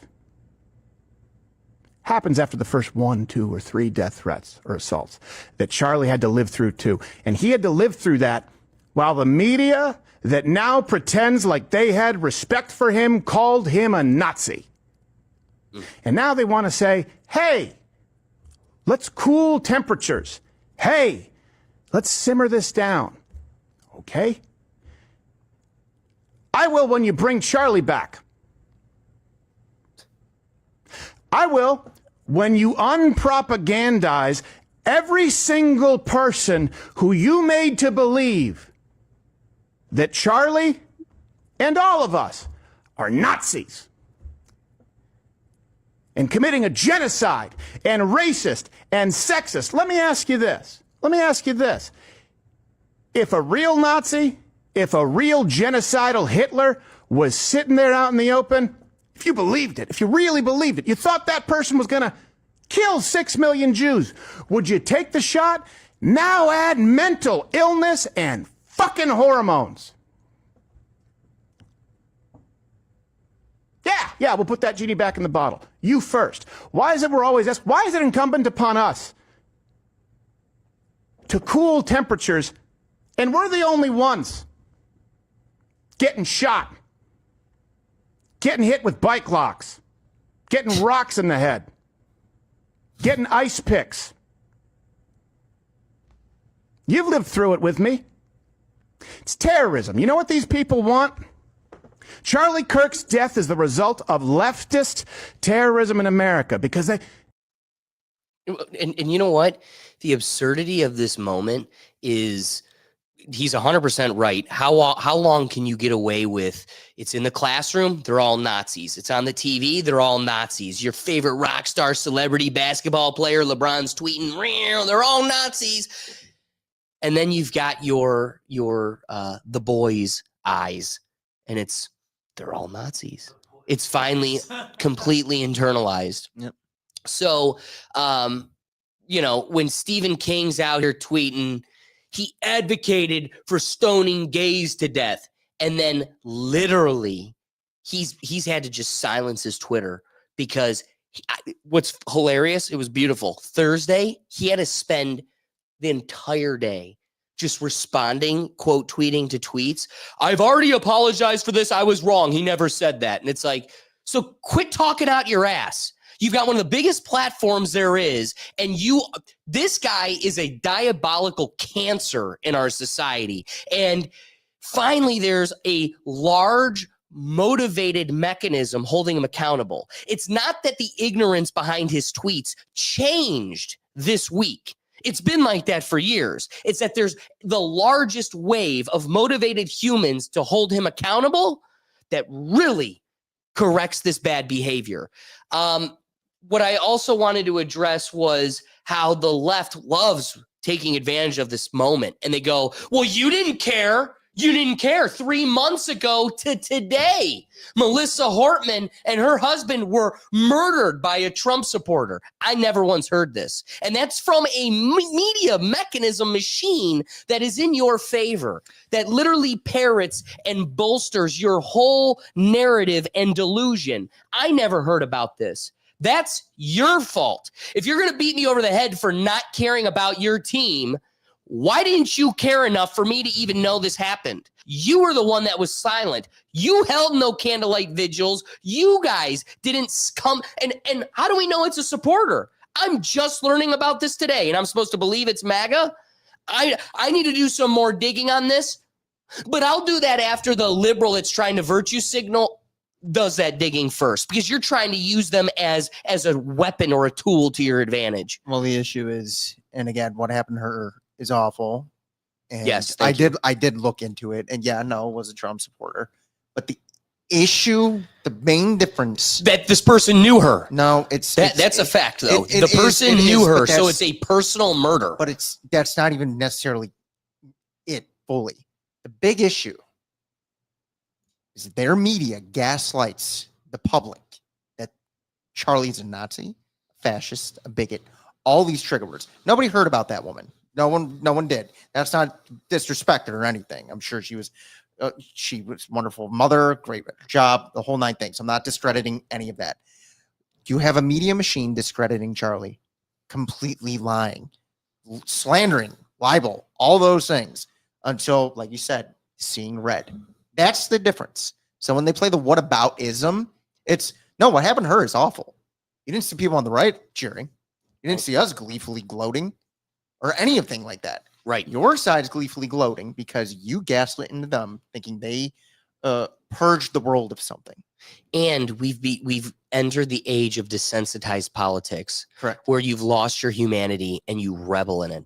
I want to take this moment to kind of pivot. We're going to get back to some of the more central figures within the political mechanism that had some comments and some moments worth reflecting on. But I love the way Will kind of presented that, because it also presents the perfect moment to pivot to that media machine you're talking about. I don't have a ton, because we could belabor the point until we're blue in the face. But I have a selection of clips and media that totally substantiates the gaslighting delusion we've been forced to live in, where all the liberals are like, you're obsessed. This isn't, it's the liberal media. No, it's not. It's just the truth. And they don't see this severe bias within our media. Well, I want to show you the hate, the vile, disgusting habits and mentality that one political faction has installed into our politics. And it starts at the top. It starts with one presidential candidate calling the other presidential candidate boldface a fascist. And what do you do with fascists? Ask an anti-fascist. Kill all fascists. Ask you tonight, do you think Donald Trump is a fascist? Yes, I do. Yes, I do. Just that simple. It starts from the top. Yeah. And I mean, like, it just goes back to my last point. It's like that's the complete difference. It's like the media is gaslighting to believe that these people are these things. Yep. You know, the Melissa Hartman thing, as awful as it is, and it is awful, like fully condemn it to the nth degree. True. Nobody knew about it. Nobody knew because the media wasn't telling us she is this, lying about her, by the way, too, if they were to do so. That wasn't the case. So as awful as it is on its own standalone thing, I've never seen more opinions about Charlie Kirk from people I didn't know, even knew who Charlie Kirk was. In the last Or week. your gut tells you doesn't know who. Doesn't know anything about him. Yep. How he stands on anything. Have really strong opinions about Charlie Kirk in the last week. Yeah. That's the difference here. You're right. You're right. And the difference is abundantly clear. But this is a war. This isn't a battle. And we absolutely will win this war. It is a war. It is indeed a war. And I have to say, they have won some battles, Jasmine, but we have to keep our eye on the war, and everybody needs to pick up a weapon and get involved, because this is for the safety and lasting of the country. And everybody needs to pick up a weapon. That's absurd. And then, what was a comment I made? I might have made it once or twice. And, I don't want to say I believe it to the nth degree, but a Democrat loves to have their cake and eat it too, and then call themselves a victim when they can't have a piece of cake. Here is the literal contradiction of the mental infection that is the liberal party. We've got to talk about what it means when you're running for president or you're running for one of these higher offices, and you go out there and you talk about beating people up. You go out there and you say things like, I could shoot somebody in the middle of the street in New York and I could still win. We got to talk about that. That is next level. Mm-hmm. Me disagreeing with you, me calling you, I want to be Hitler. All those things are not necessarily saying go out and hurt somebody. Yep. But when you're literally telling people at rallies, beat them up and that kind of stuff, you are promoting a culture of violence. Literally telling them at rallies, go beat them up. You can't find a single clip of Trump doing that. I have found you yourself, Kettle. I've watched you literally say it 100 times, let alone the rest of your party. In fact, he actually famously told them not to do what happened on that famous day. Which then the doors were somehow completely open. Look, and liaison through the ballroom. Here is a favorite. And let me just be very clear.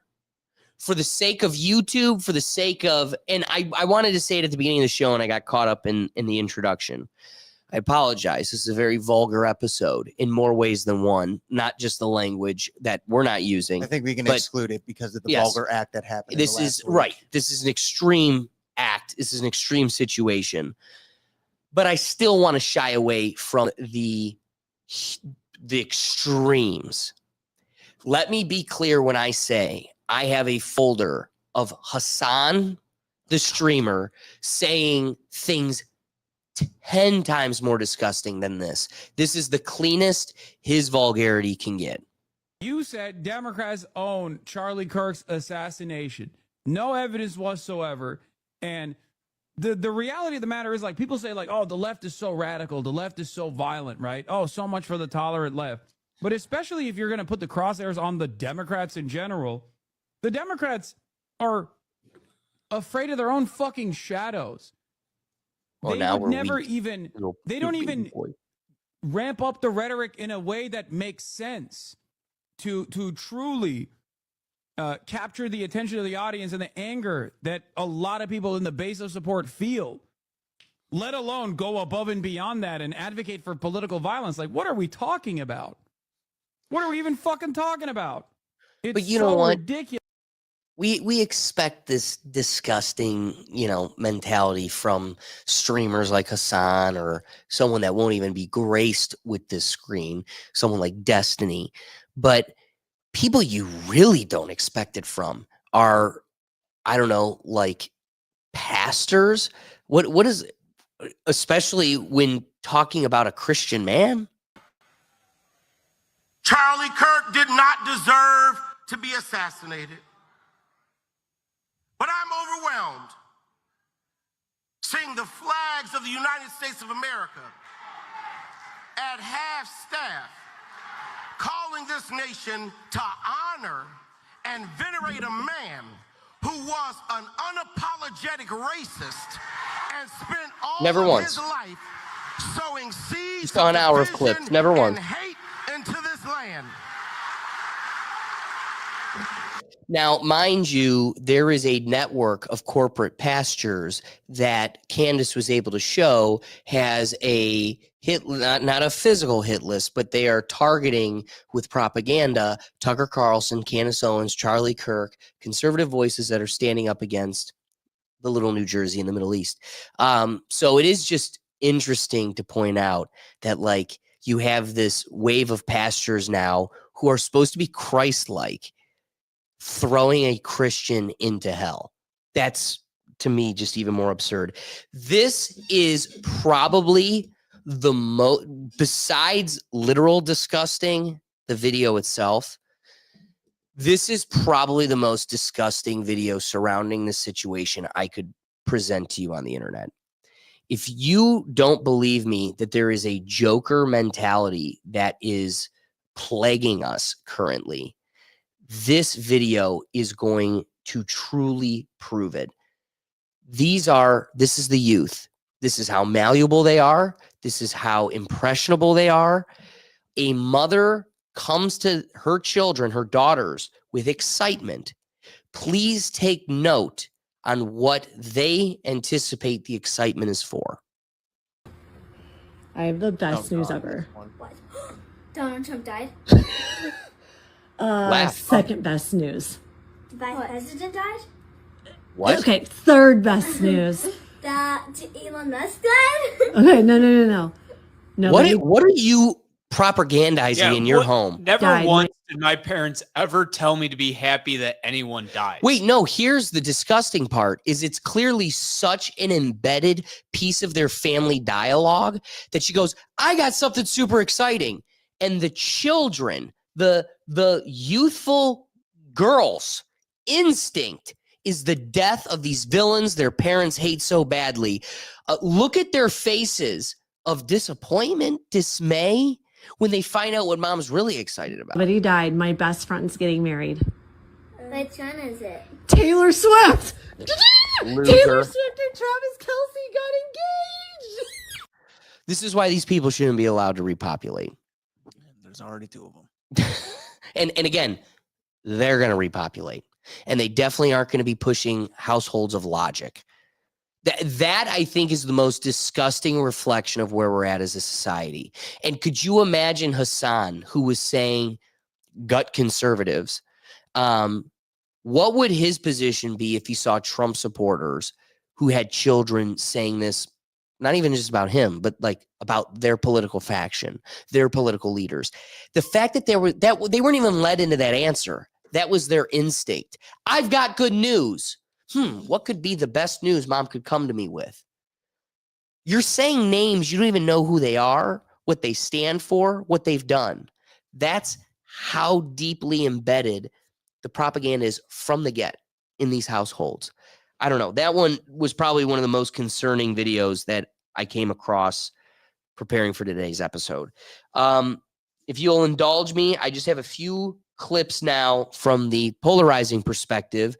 This is some of the political figures that had a at least ending with some kind words, some words of hope. So first I want to start with Riley Gaines.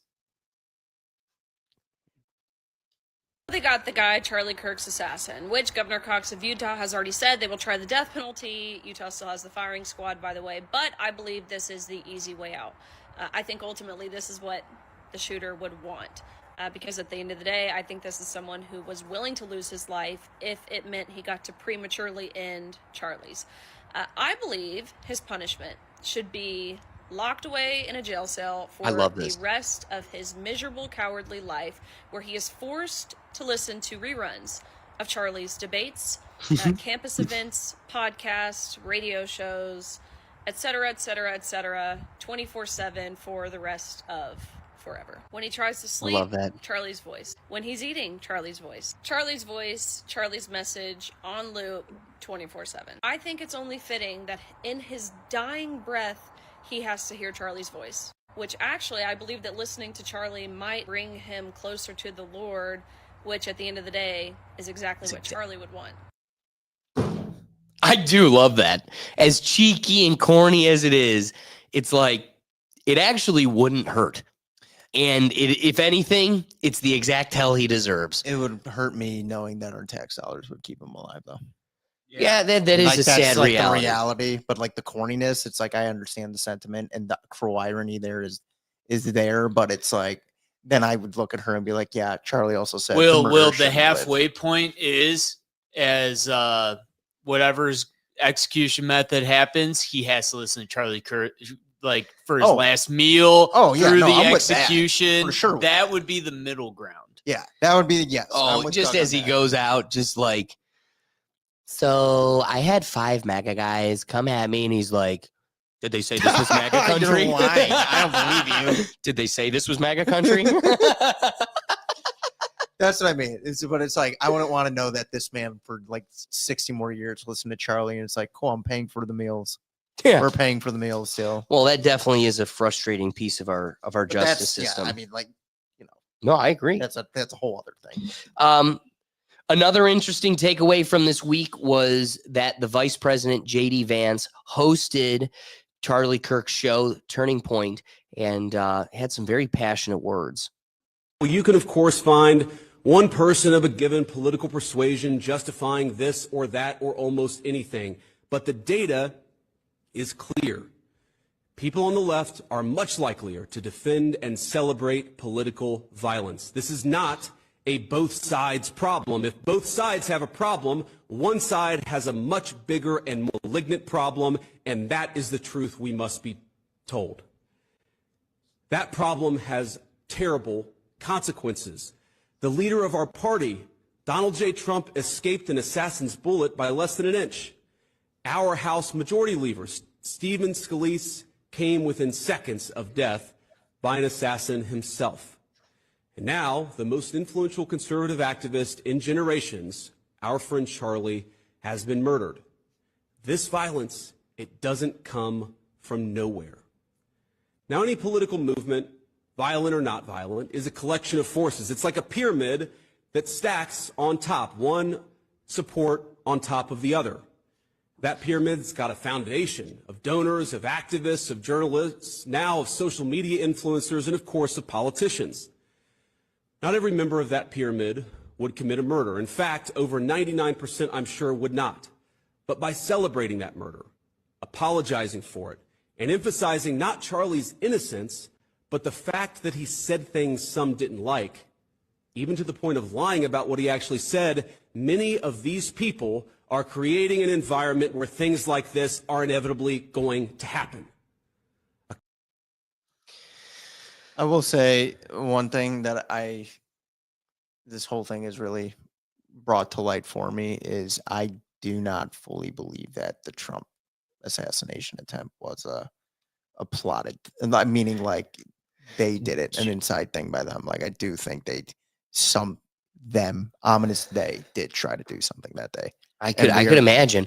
It's just weird that he hasn't come public with anything. He didn't make, like, listen, if somebody took an attempt at me and then it actually also hit my ear, I would be stopping it. Like I would, yeah, screw your Epstein file. And I'm not even thinking about, the people in the desert.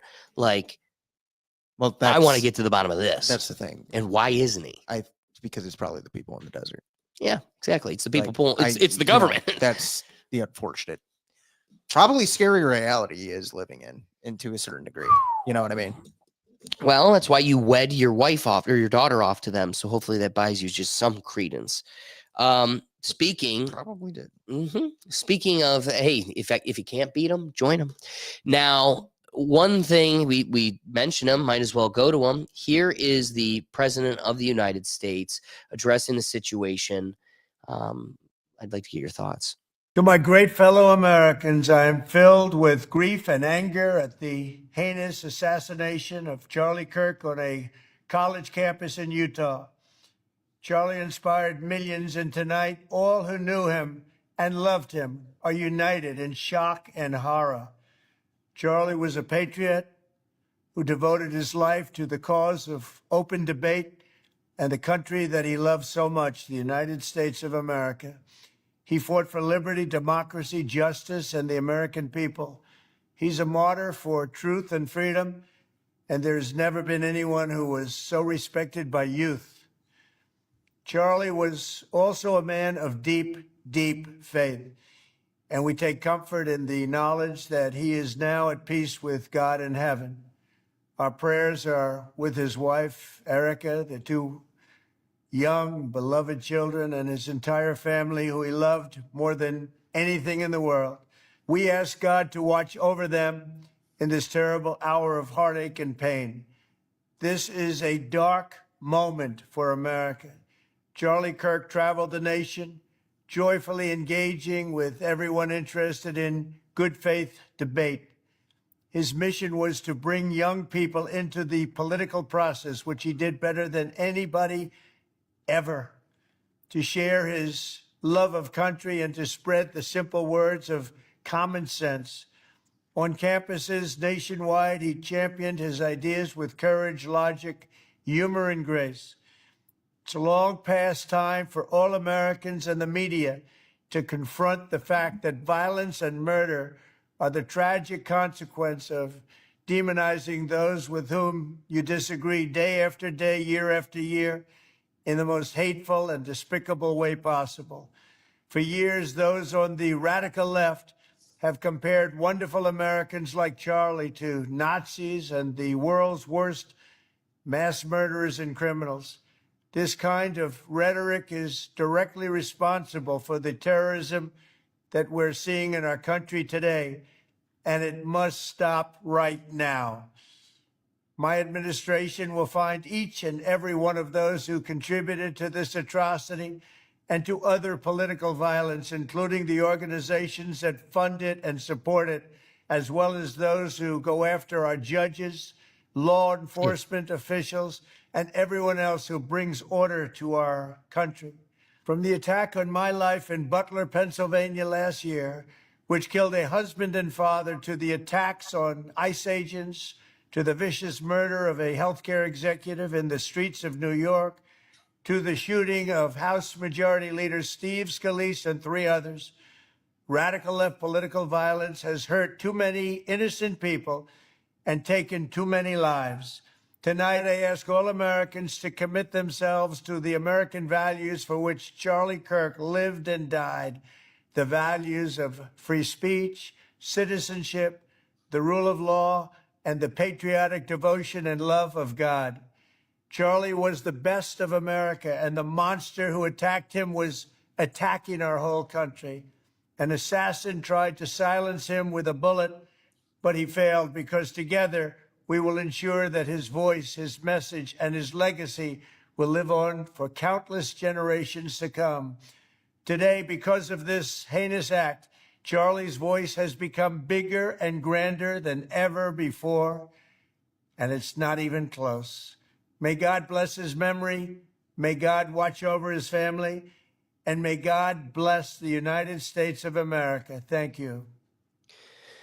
What's interesting about the president's speech here is he alluded to it, but throughout the course of the White House press secretary and a lot of publications by the White House, by the administration, by this government, by the attorney general, a major, major theme of this window in time is I've had my doubts, I hold out for inquiry for, I don't believe the first conspiracy theory, but I'm ready to start investigating.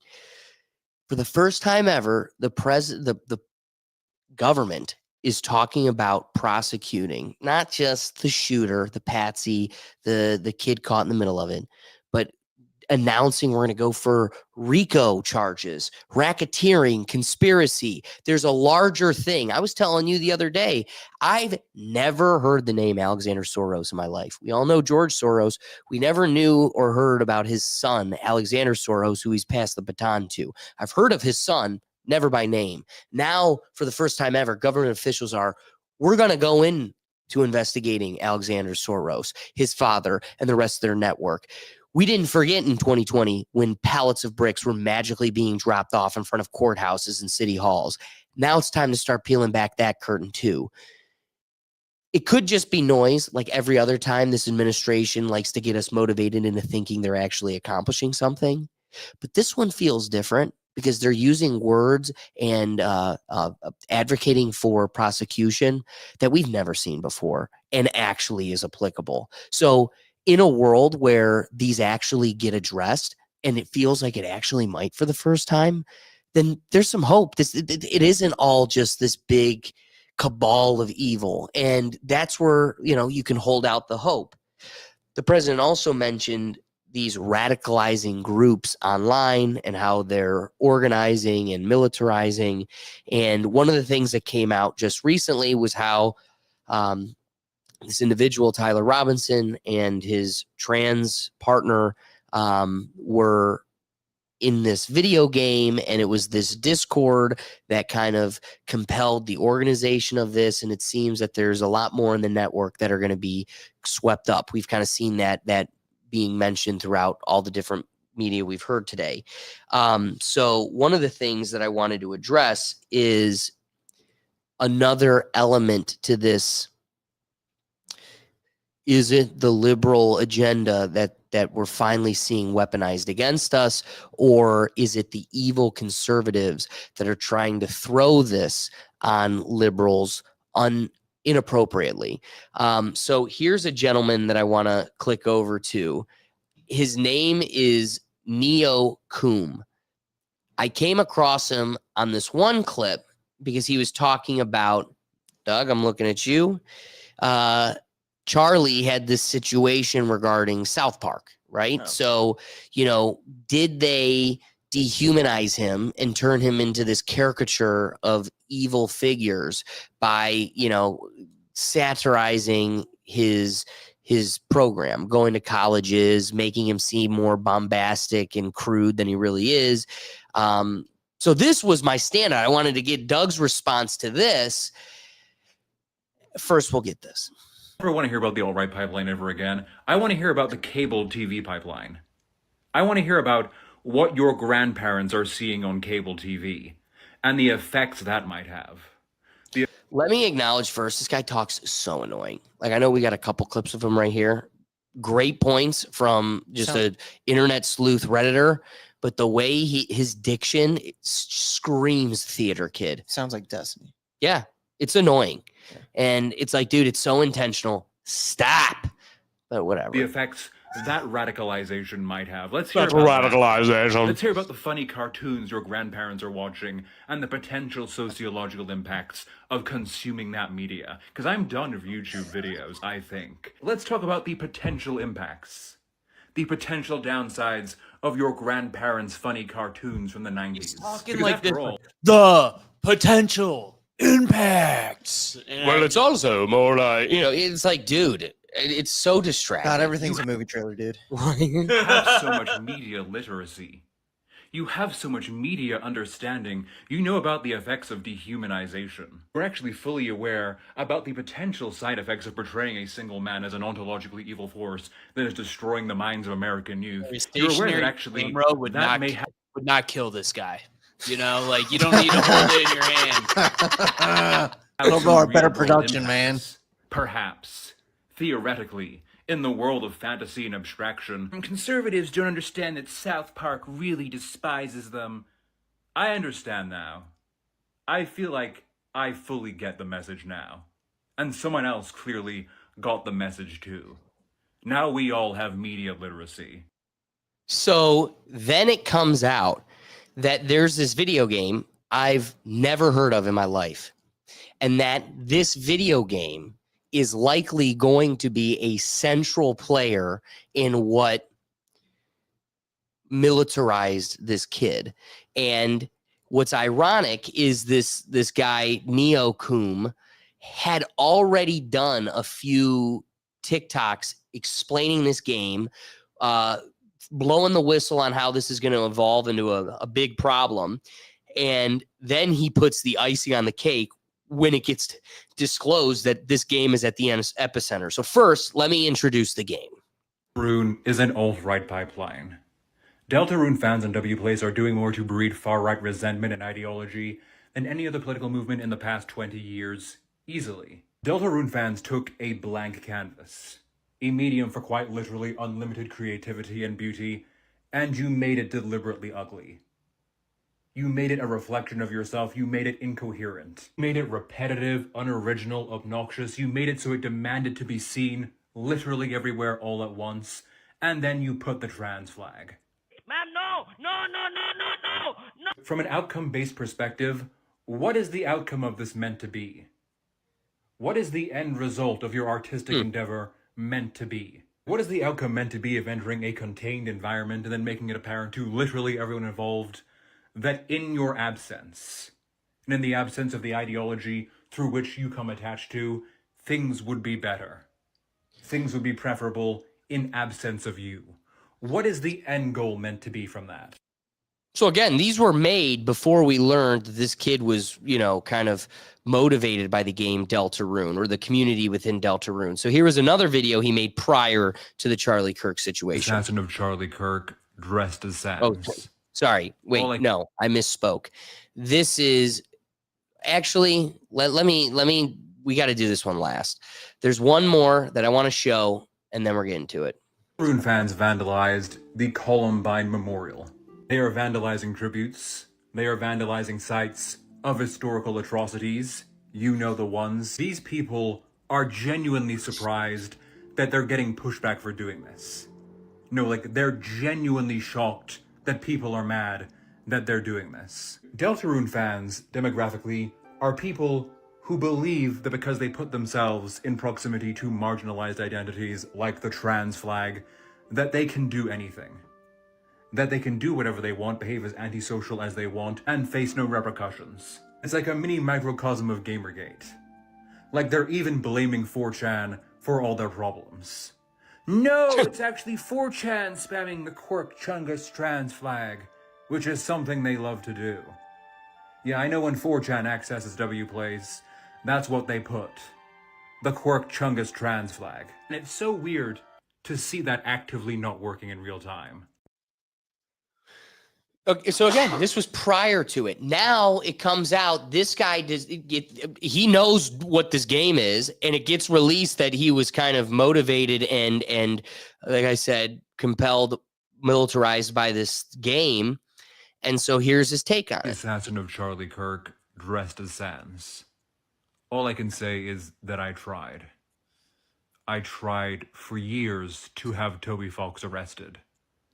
I tried to have Deltarune banned. I did everything in my power to prevent this from happening. Charlie Kirk.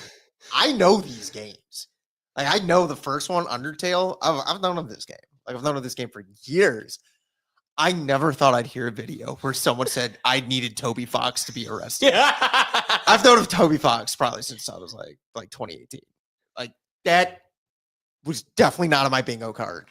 Oh, he explains. You know what? I wish I knew that, because then I would have ripped the video of him explaining why he needs to be arrested.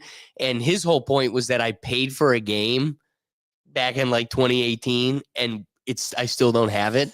And he's like, when do I get to sue this guy? And you want to know the funny thing is too, Undertale, it's such a unique thing aside from this. Like, just it really is a good game, because it really is every choice you make affects the game.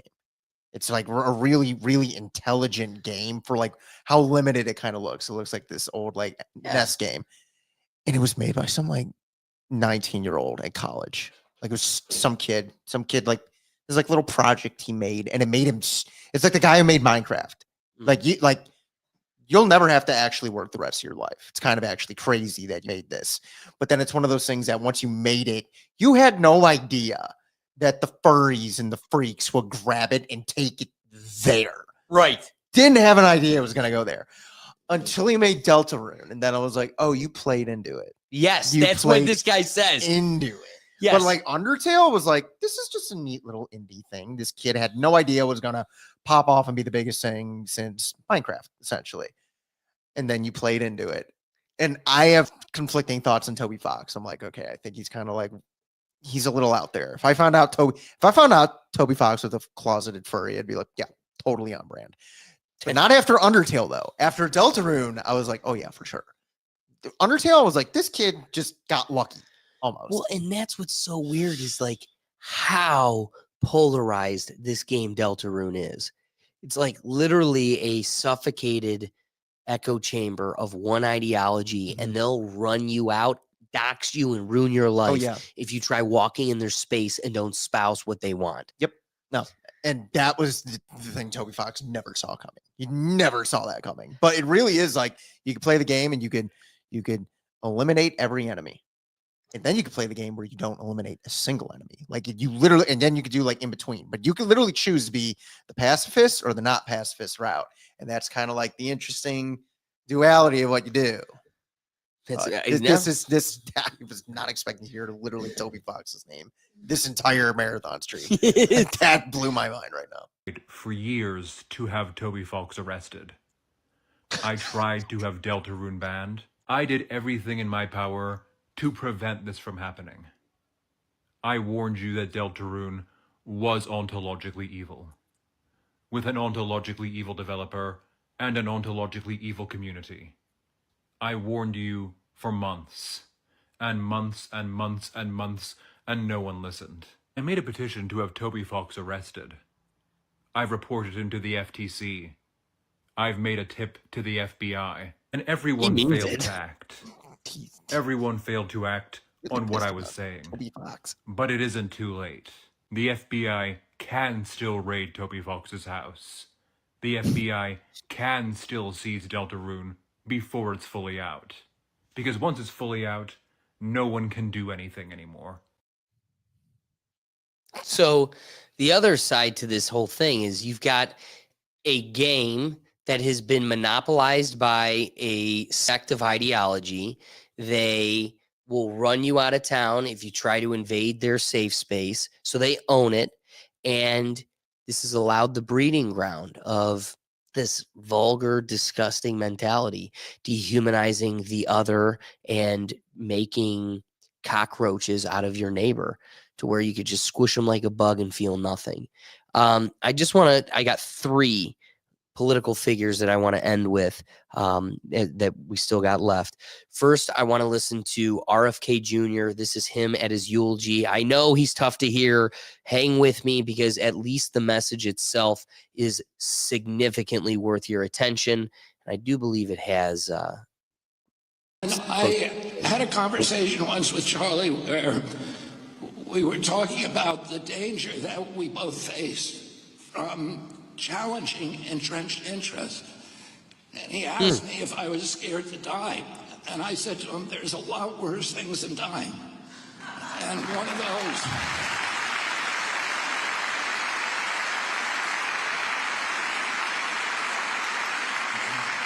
And chief among those is losing our constitutional rights and having our children raised in slavery. And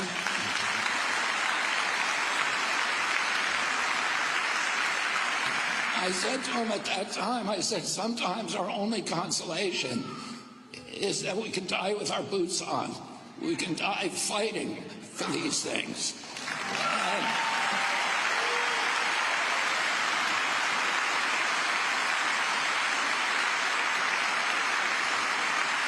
Charlie gave his life so that the rest of us would not have to suffer those fates worse than death.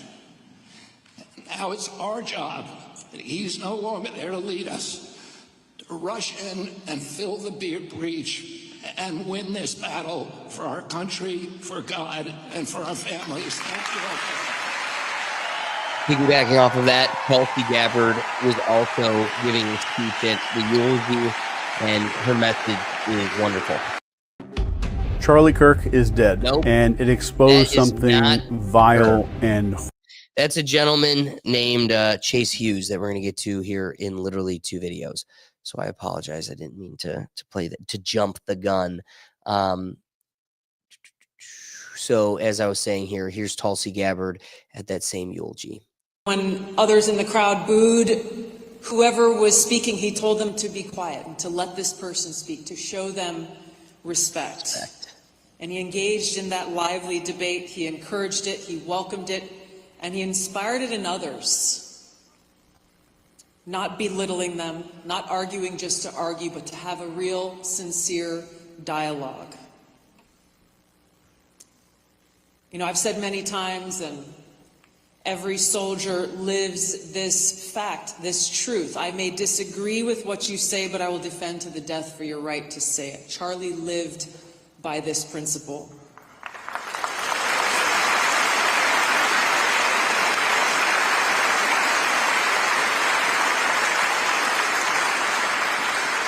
Charlie lived by the principle that no matter how horrible another person's speech may be, their ideas must be defeated. So I've saved, I think, my favorite. Obviously, there's been a polarization, liberal, conservative type of perspectives. Of the conservative perspectives that had a message in the wake of this moment, I was surprised because this is a person I don't listen to much. This is not a person that I bring into the show, even less. But again, just because of generational changes and the passing of the torch, this is the old world, and Charlie was the new world taking the baton. And I think Glenn Beck had some amazing words. We must stop calling Charlie anything other than a civil rights leader. We need to plant that stake deep. It is time that we point out that what he was doing was not politics. What he was doing was trying to stand up for people's civil rights, to show people how a civilization is not a civilization unless you can have a dialogue with people who are diametrically opposed to you, that don't believe anything that you believe in. And yet you can have a civil dialogue, and how important that is. That's our civil right, our right to free speech. And that gunman was trying to take that right away from him and from you and everyone else. Shut up. You will be silenced. You will not say those things. And there has been a force in this country to try to convince people that you don't have a right, that you have a responsibility to silence others. You don't. In this country, one of our main civil rights is we can express ourselves the way we feel we need to express ourselves. And I'm sorry, if you don't like it, you have to just take it and then say, I'd like to have a discussion with you on that. I'd like to know how you got there. I'd like to have the opportunity to argue against that. And you have that right to argue against it. And hopefully, if we are more like Charlie Kirk, we're having those dialogues with each other in a civilized fashion. But make no mistake, Charlie Kirk was a civil rights leader as much as Martin Luther King. I'm waiting to see the first city that will make a Charlie Kirk Boulevard. Phoenix, you should be the one. There's a Martin Luther King Boulevard. There should be a Charlie Kirk Boulevard. Charlie Kirk was a civil rights leader, and we must take that for him and own that, because all of these so-called civil rights leaders, Black Lives Matter, that was a money scam. That had nothing to do with anything other than money and power. Charlie was actually fighting for civil rights. I think that is something we need to take control of. These are civil rights. There was never a message of hate. You will exhaust yourself trying to find any clip that tries to feed the opposite of this narrative. There were people that didn't feel what Martin Luther King was doing was fighting for civil rights. They were on the wrong side of history. And so it's up to us to take control of this narrative and bolster a fact before they take the narrative, which they're better at, and changing it into something else. What I'd like to just acknowledge, I kind of had it already queued up there. Here's a gentleman named Chase Hughes that, of course, presents a little, just briefly at the beginning, some of the things we've already gone over, but I think he does create or present one of the greatest takeaways as you're seeing all this hate and also love, but just a flurry of good and bad, and you're projecting it on your neighbors.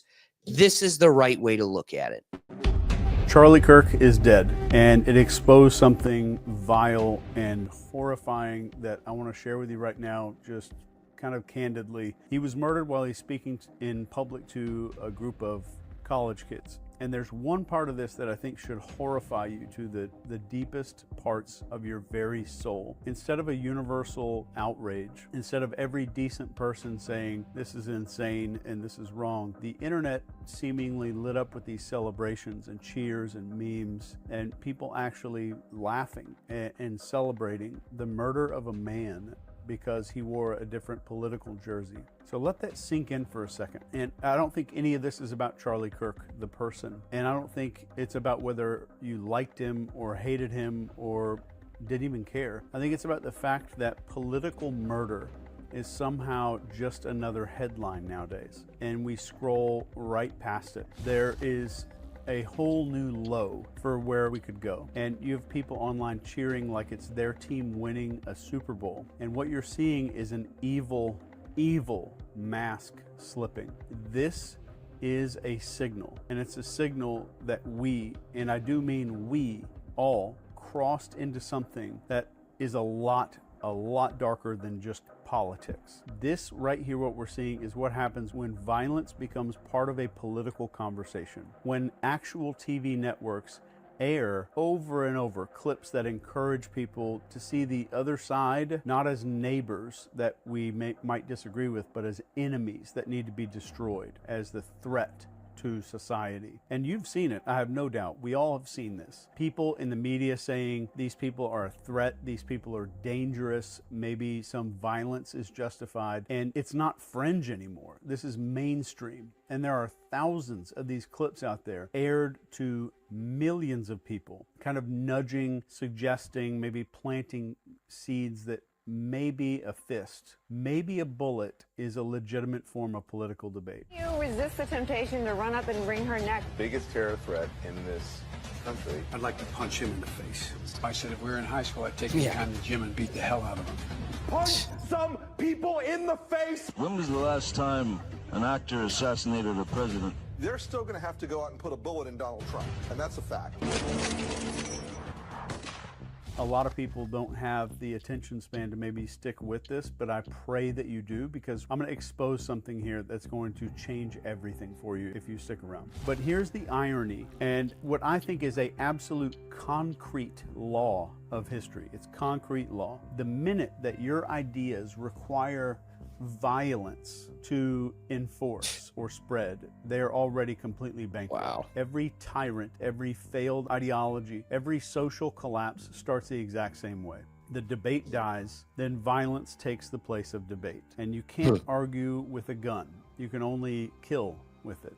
And when killing is the substitute for a conversation, society as a whole starts falling off a cliff. And we all, myself included, we all have been sold the biggest con of our entire life. And this is that the problem is left versus right, or Republicans versus Democrats. And that is the distraction fireworks show that they want us screaming about while they're doing something else. And this is a magician's trick. And I'm about to really show you what Charlie, God rest his soul, has kind of exposed here. If you turned on cable news today, you go in your living room, turn it on, maybe you scroll social media, what are you gonna see?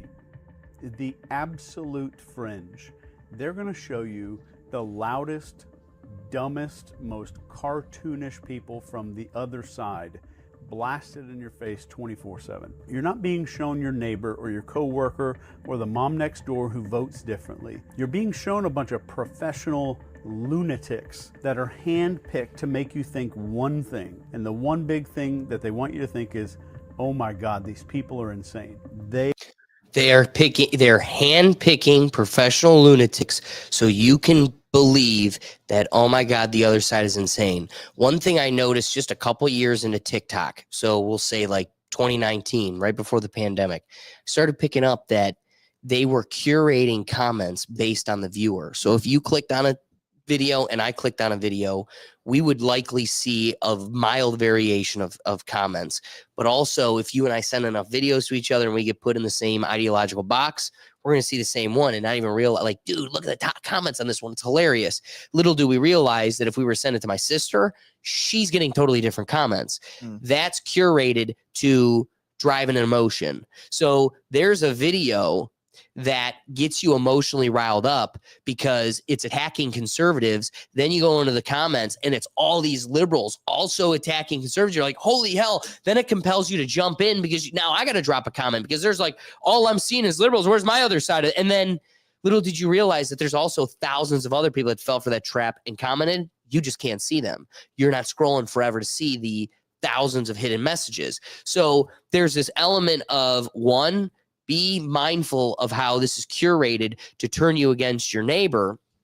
But at the same time, I think he gives too much credit to the powers that be as far as what's going on in this exact situation. Because we also need to keep in mind the balance of what this is on balance with, which is a political faction that sat and refused to clap for a young boy who had brain surgery, multiple tumors, and was being given a moment of limelight in front of the entire country by the president that they hate. So because it's this moment is being given to a young boy by the president we hate, we're going to turn our back on a child that struggled and could really use some support.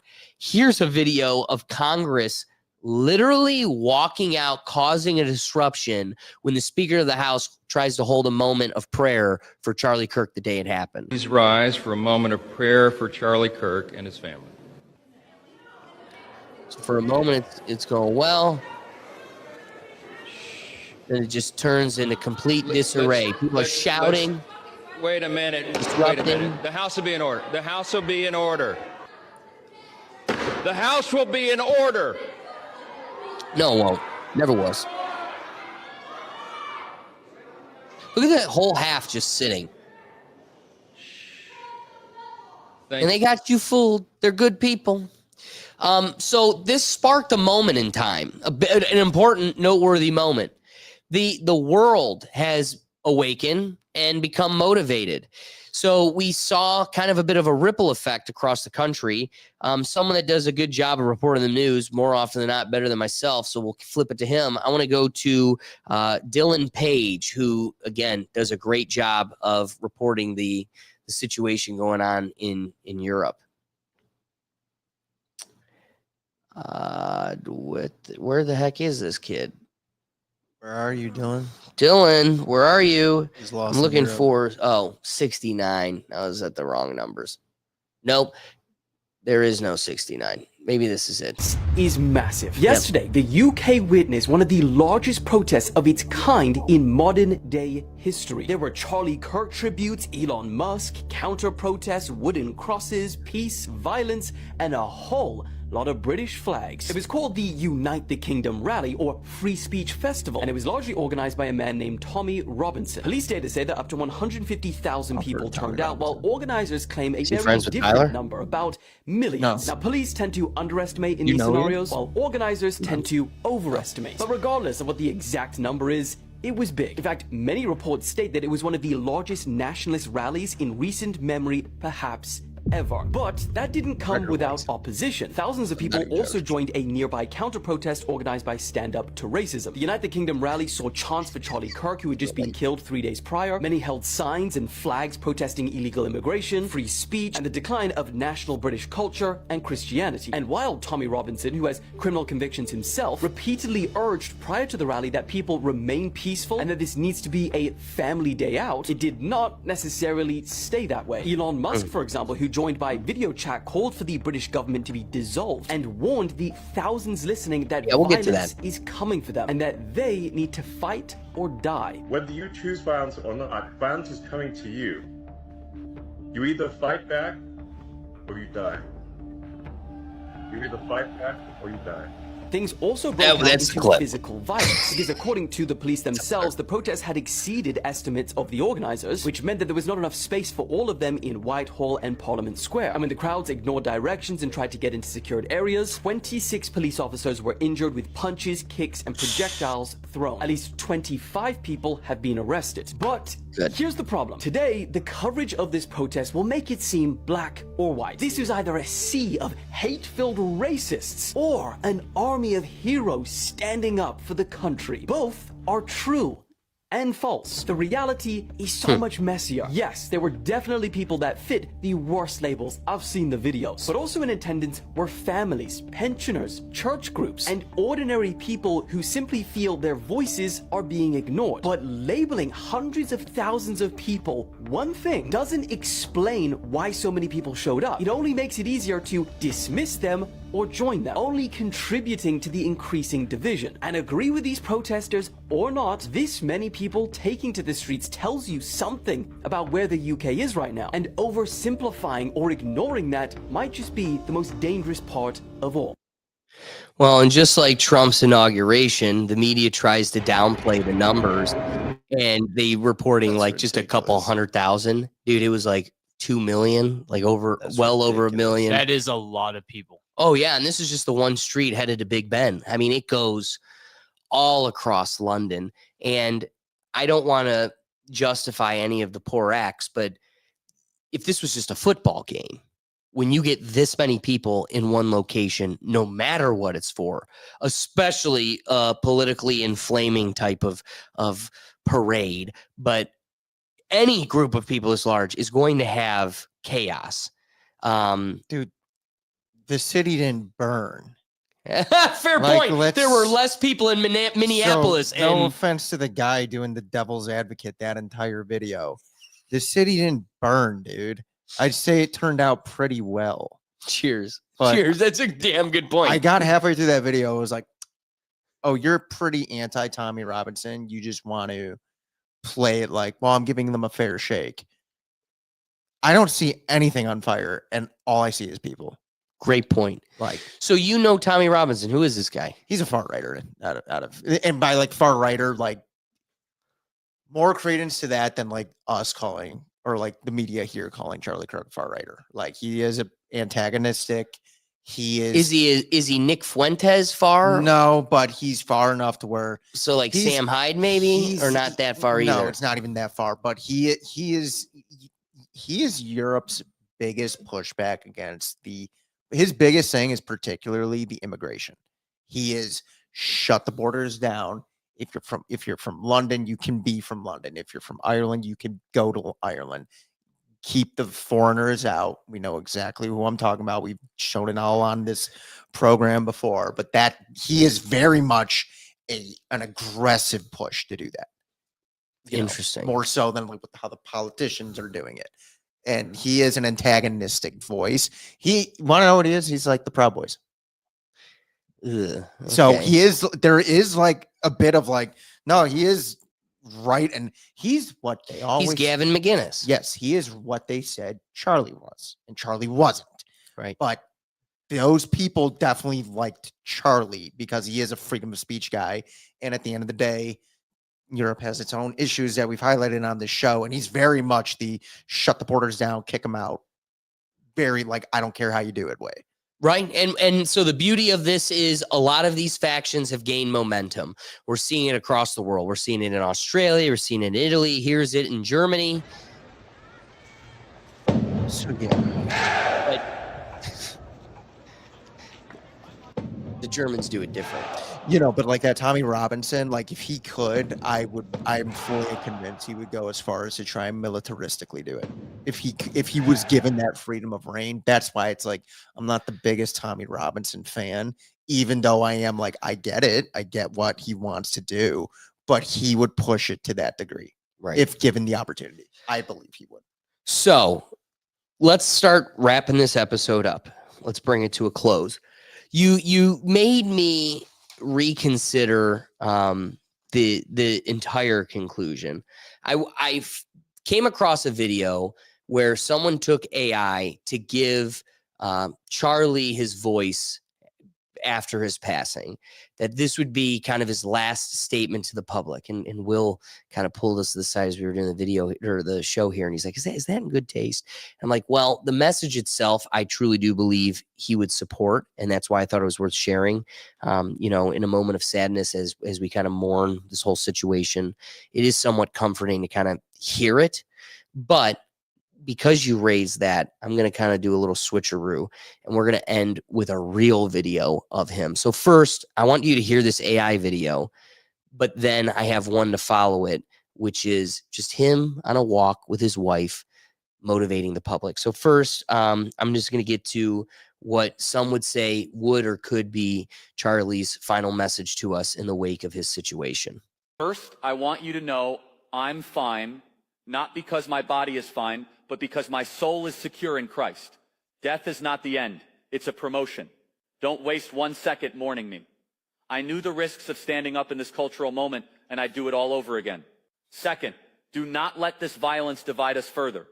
The enemy wants chaos, fear, and retaliation. Don't give it to them. Instead, double down on truth. Double down on courage. Double down on your faith and on your families. That is how you honor me. Third, remember this. America is worth it. Free speech is worth it. Fighting for the unborn, for families, for sanity in a culture gone mad, it is all worth it. So dry your tears, pick up your cross, and get back in the fight. Do it with joy, do it with strength, and never ever let evil think it won. So I love that video because I believe it does carry on the heart of Charlie's message, but nobody would carry Charlie's message better than Charlie himself. And he could do it just casually on an evening walk with his wife and still carry that same weight and impact. This is probably one of my favorite clips coming from this little Charlie escapade I got to go on. Okay, everybody, we're having a wonderful hike here in an undisclosed location. Not in Arizona. Not in Arizona. It could be in Arizona, though. So a lot of people are asking us about dating advice. Yes. So my piece of dating advice for men is, or for all people, save yourself for marriage. Nothing is more attractive than someone that has 0 as a body count. What's your advice? That's a good one. I would say don't cheat on your spouse. And if you are cheating on your spouse, definitely do not take them to a Coldplay concert. Seems like good advice. But just don't cheat on your spouse. Do not commit adultery. Correct. Also, if you're a man, be interesting. Point towards something good. Leave a comment. If God you're a bless woman, you. be interesting too. Just be interesting. That is true. Yeah. Both people should be interesting. Everyone should be interesting. Read books, philosophy, religion. Stop drinking. Stop doing all that bad stuff. And you too can be happy. You tell him, baby. You tell him. Just a sweet moment to close it out. So I'm going to give my final words here, but Will, I wanted to see, do you have any wrapping thoughts on the wake of this whole situation? We've gone through it all, from Charlie to the scene itself, to some of the quirky facts that surround it, to the beautiful and also vile realities we've seen from the public that followed it. Do you have any concluding thoughts or, parting words you'd like to leave us with? Just not much. Life is fragile. Hug your loved ones. Could be gone instantly. I love it. So as far as I go, I got a little bit of a closing point here. Tonight, as we close, I want to take a moment to speak from the heart. The assassination of Charlie Kirk has hit us here at the Rethink Tank in ways that are harder to describe than you realize. Not because we agreed with everything Charlie ever said, we didn't, but because despite our differences, we shared something bigger. The belief that open dialogue, diversity of thought, and the pursuit of truth are worth fighting for. The scariest part? In today's climate, that alone puts us in the same so-called deplorable box, a box that society has conveniently labeled for anyone who dares to question the narrative. The assassination of Charlie Kirk was the shot heard round the world, and we will never be able to go back to the days before this turning point. This tragedy reminds us of something chilling. There is a growing faction in this country that doesn't just want to debate you, doesn't just want to silence you, they want you gone, removed, erased. Because when a lie cannot survive the light of truth, when logic tears holes in the story they're telling, they have only one option left: to kill the truth teller and scare the rest who dare into submission. But here's the part that matters most: our response. Because your natural instinct in a moment like this might be anger. It might be rage. It might be the temptation to fight fire with fire, to hit back twice as hard. But retaliation is not the answer. That is not the road forward. That is not what Charlie would have wanted, because we know that is not what Christ asks of us, and it cannot be what we become. This moment is bigger than politics. It's bigger than some power struggle in Washington or the back and forth of culture wars. This is a battle for the soul of our country. And more importantly, it is a battle for your own moral character. Because here's the truth. They're right. They not like us. Yes, that part is true. The people who cheer for division, who root for chaos, who wear hatred as a badge of honor, they are not like us. They hold vigils for destruction. We hold candlelight vigils for peace. They burn down communities. We try to build them up. They want war in the streets, and we want conversation at the table. But just because they are not like us doesn't mean we get to abandon our principles and become like them. That's the trap. That's how you lose your soul in the process. Our unity, real unity, is the greatest threat to the forces of chaos and division. Not our anger, not our outrage, our unity. Because when we stand together, when we rise above the noise, when we refuse to turn on each other, the entire system built on division begins to crumble. And yes, I've seen what you've seen. The ugliest side of humanity has revealed itself in moments like this. The masks are off, and the lizards in our society, the ones who manipulate, lie, and destroy, have shown us who they really are. They are darker, crueler, and more ruthless than we ever imagined.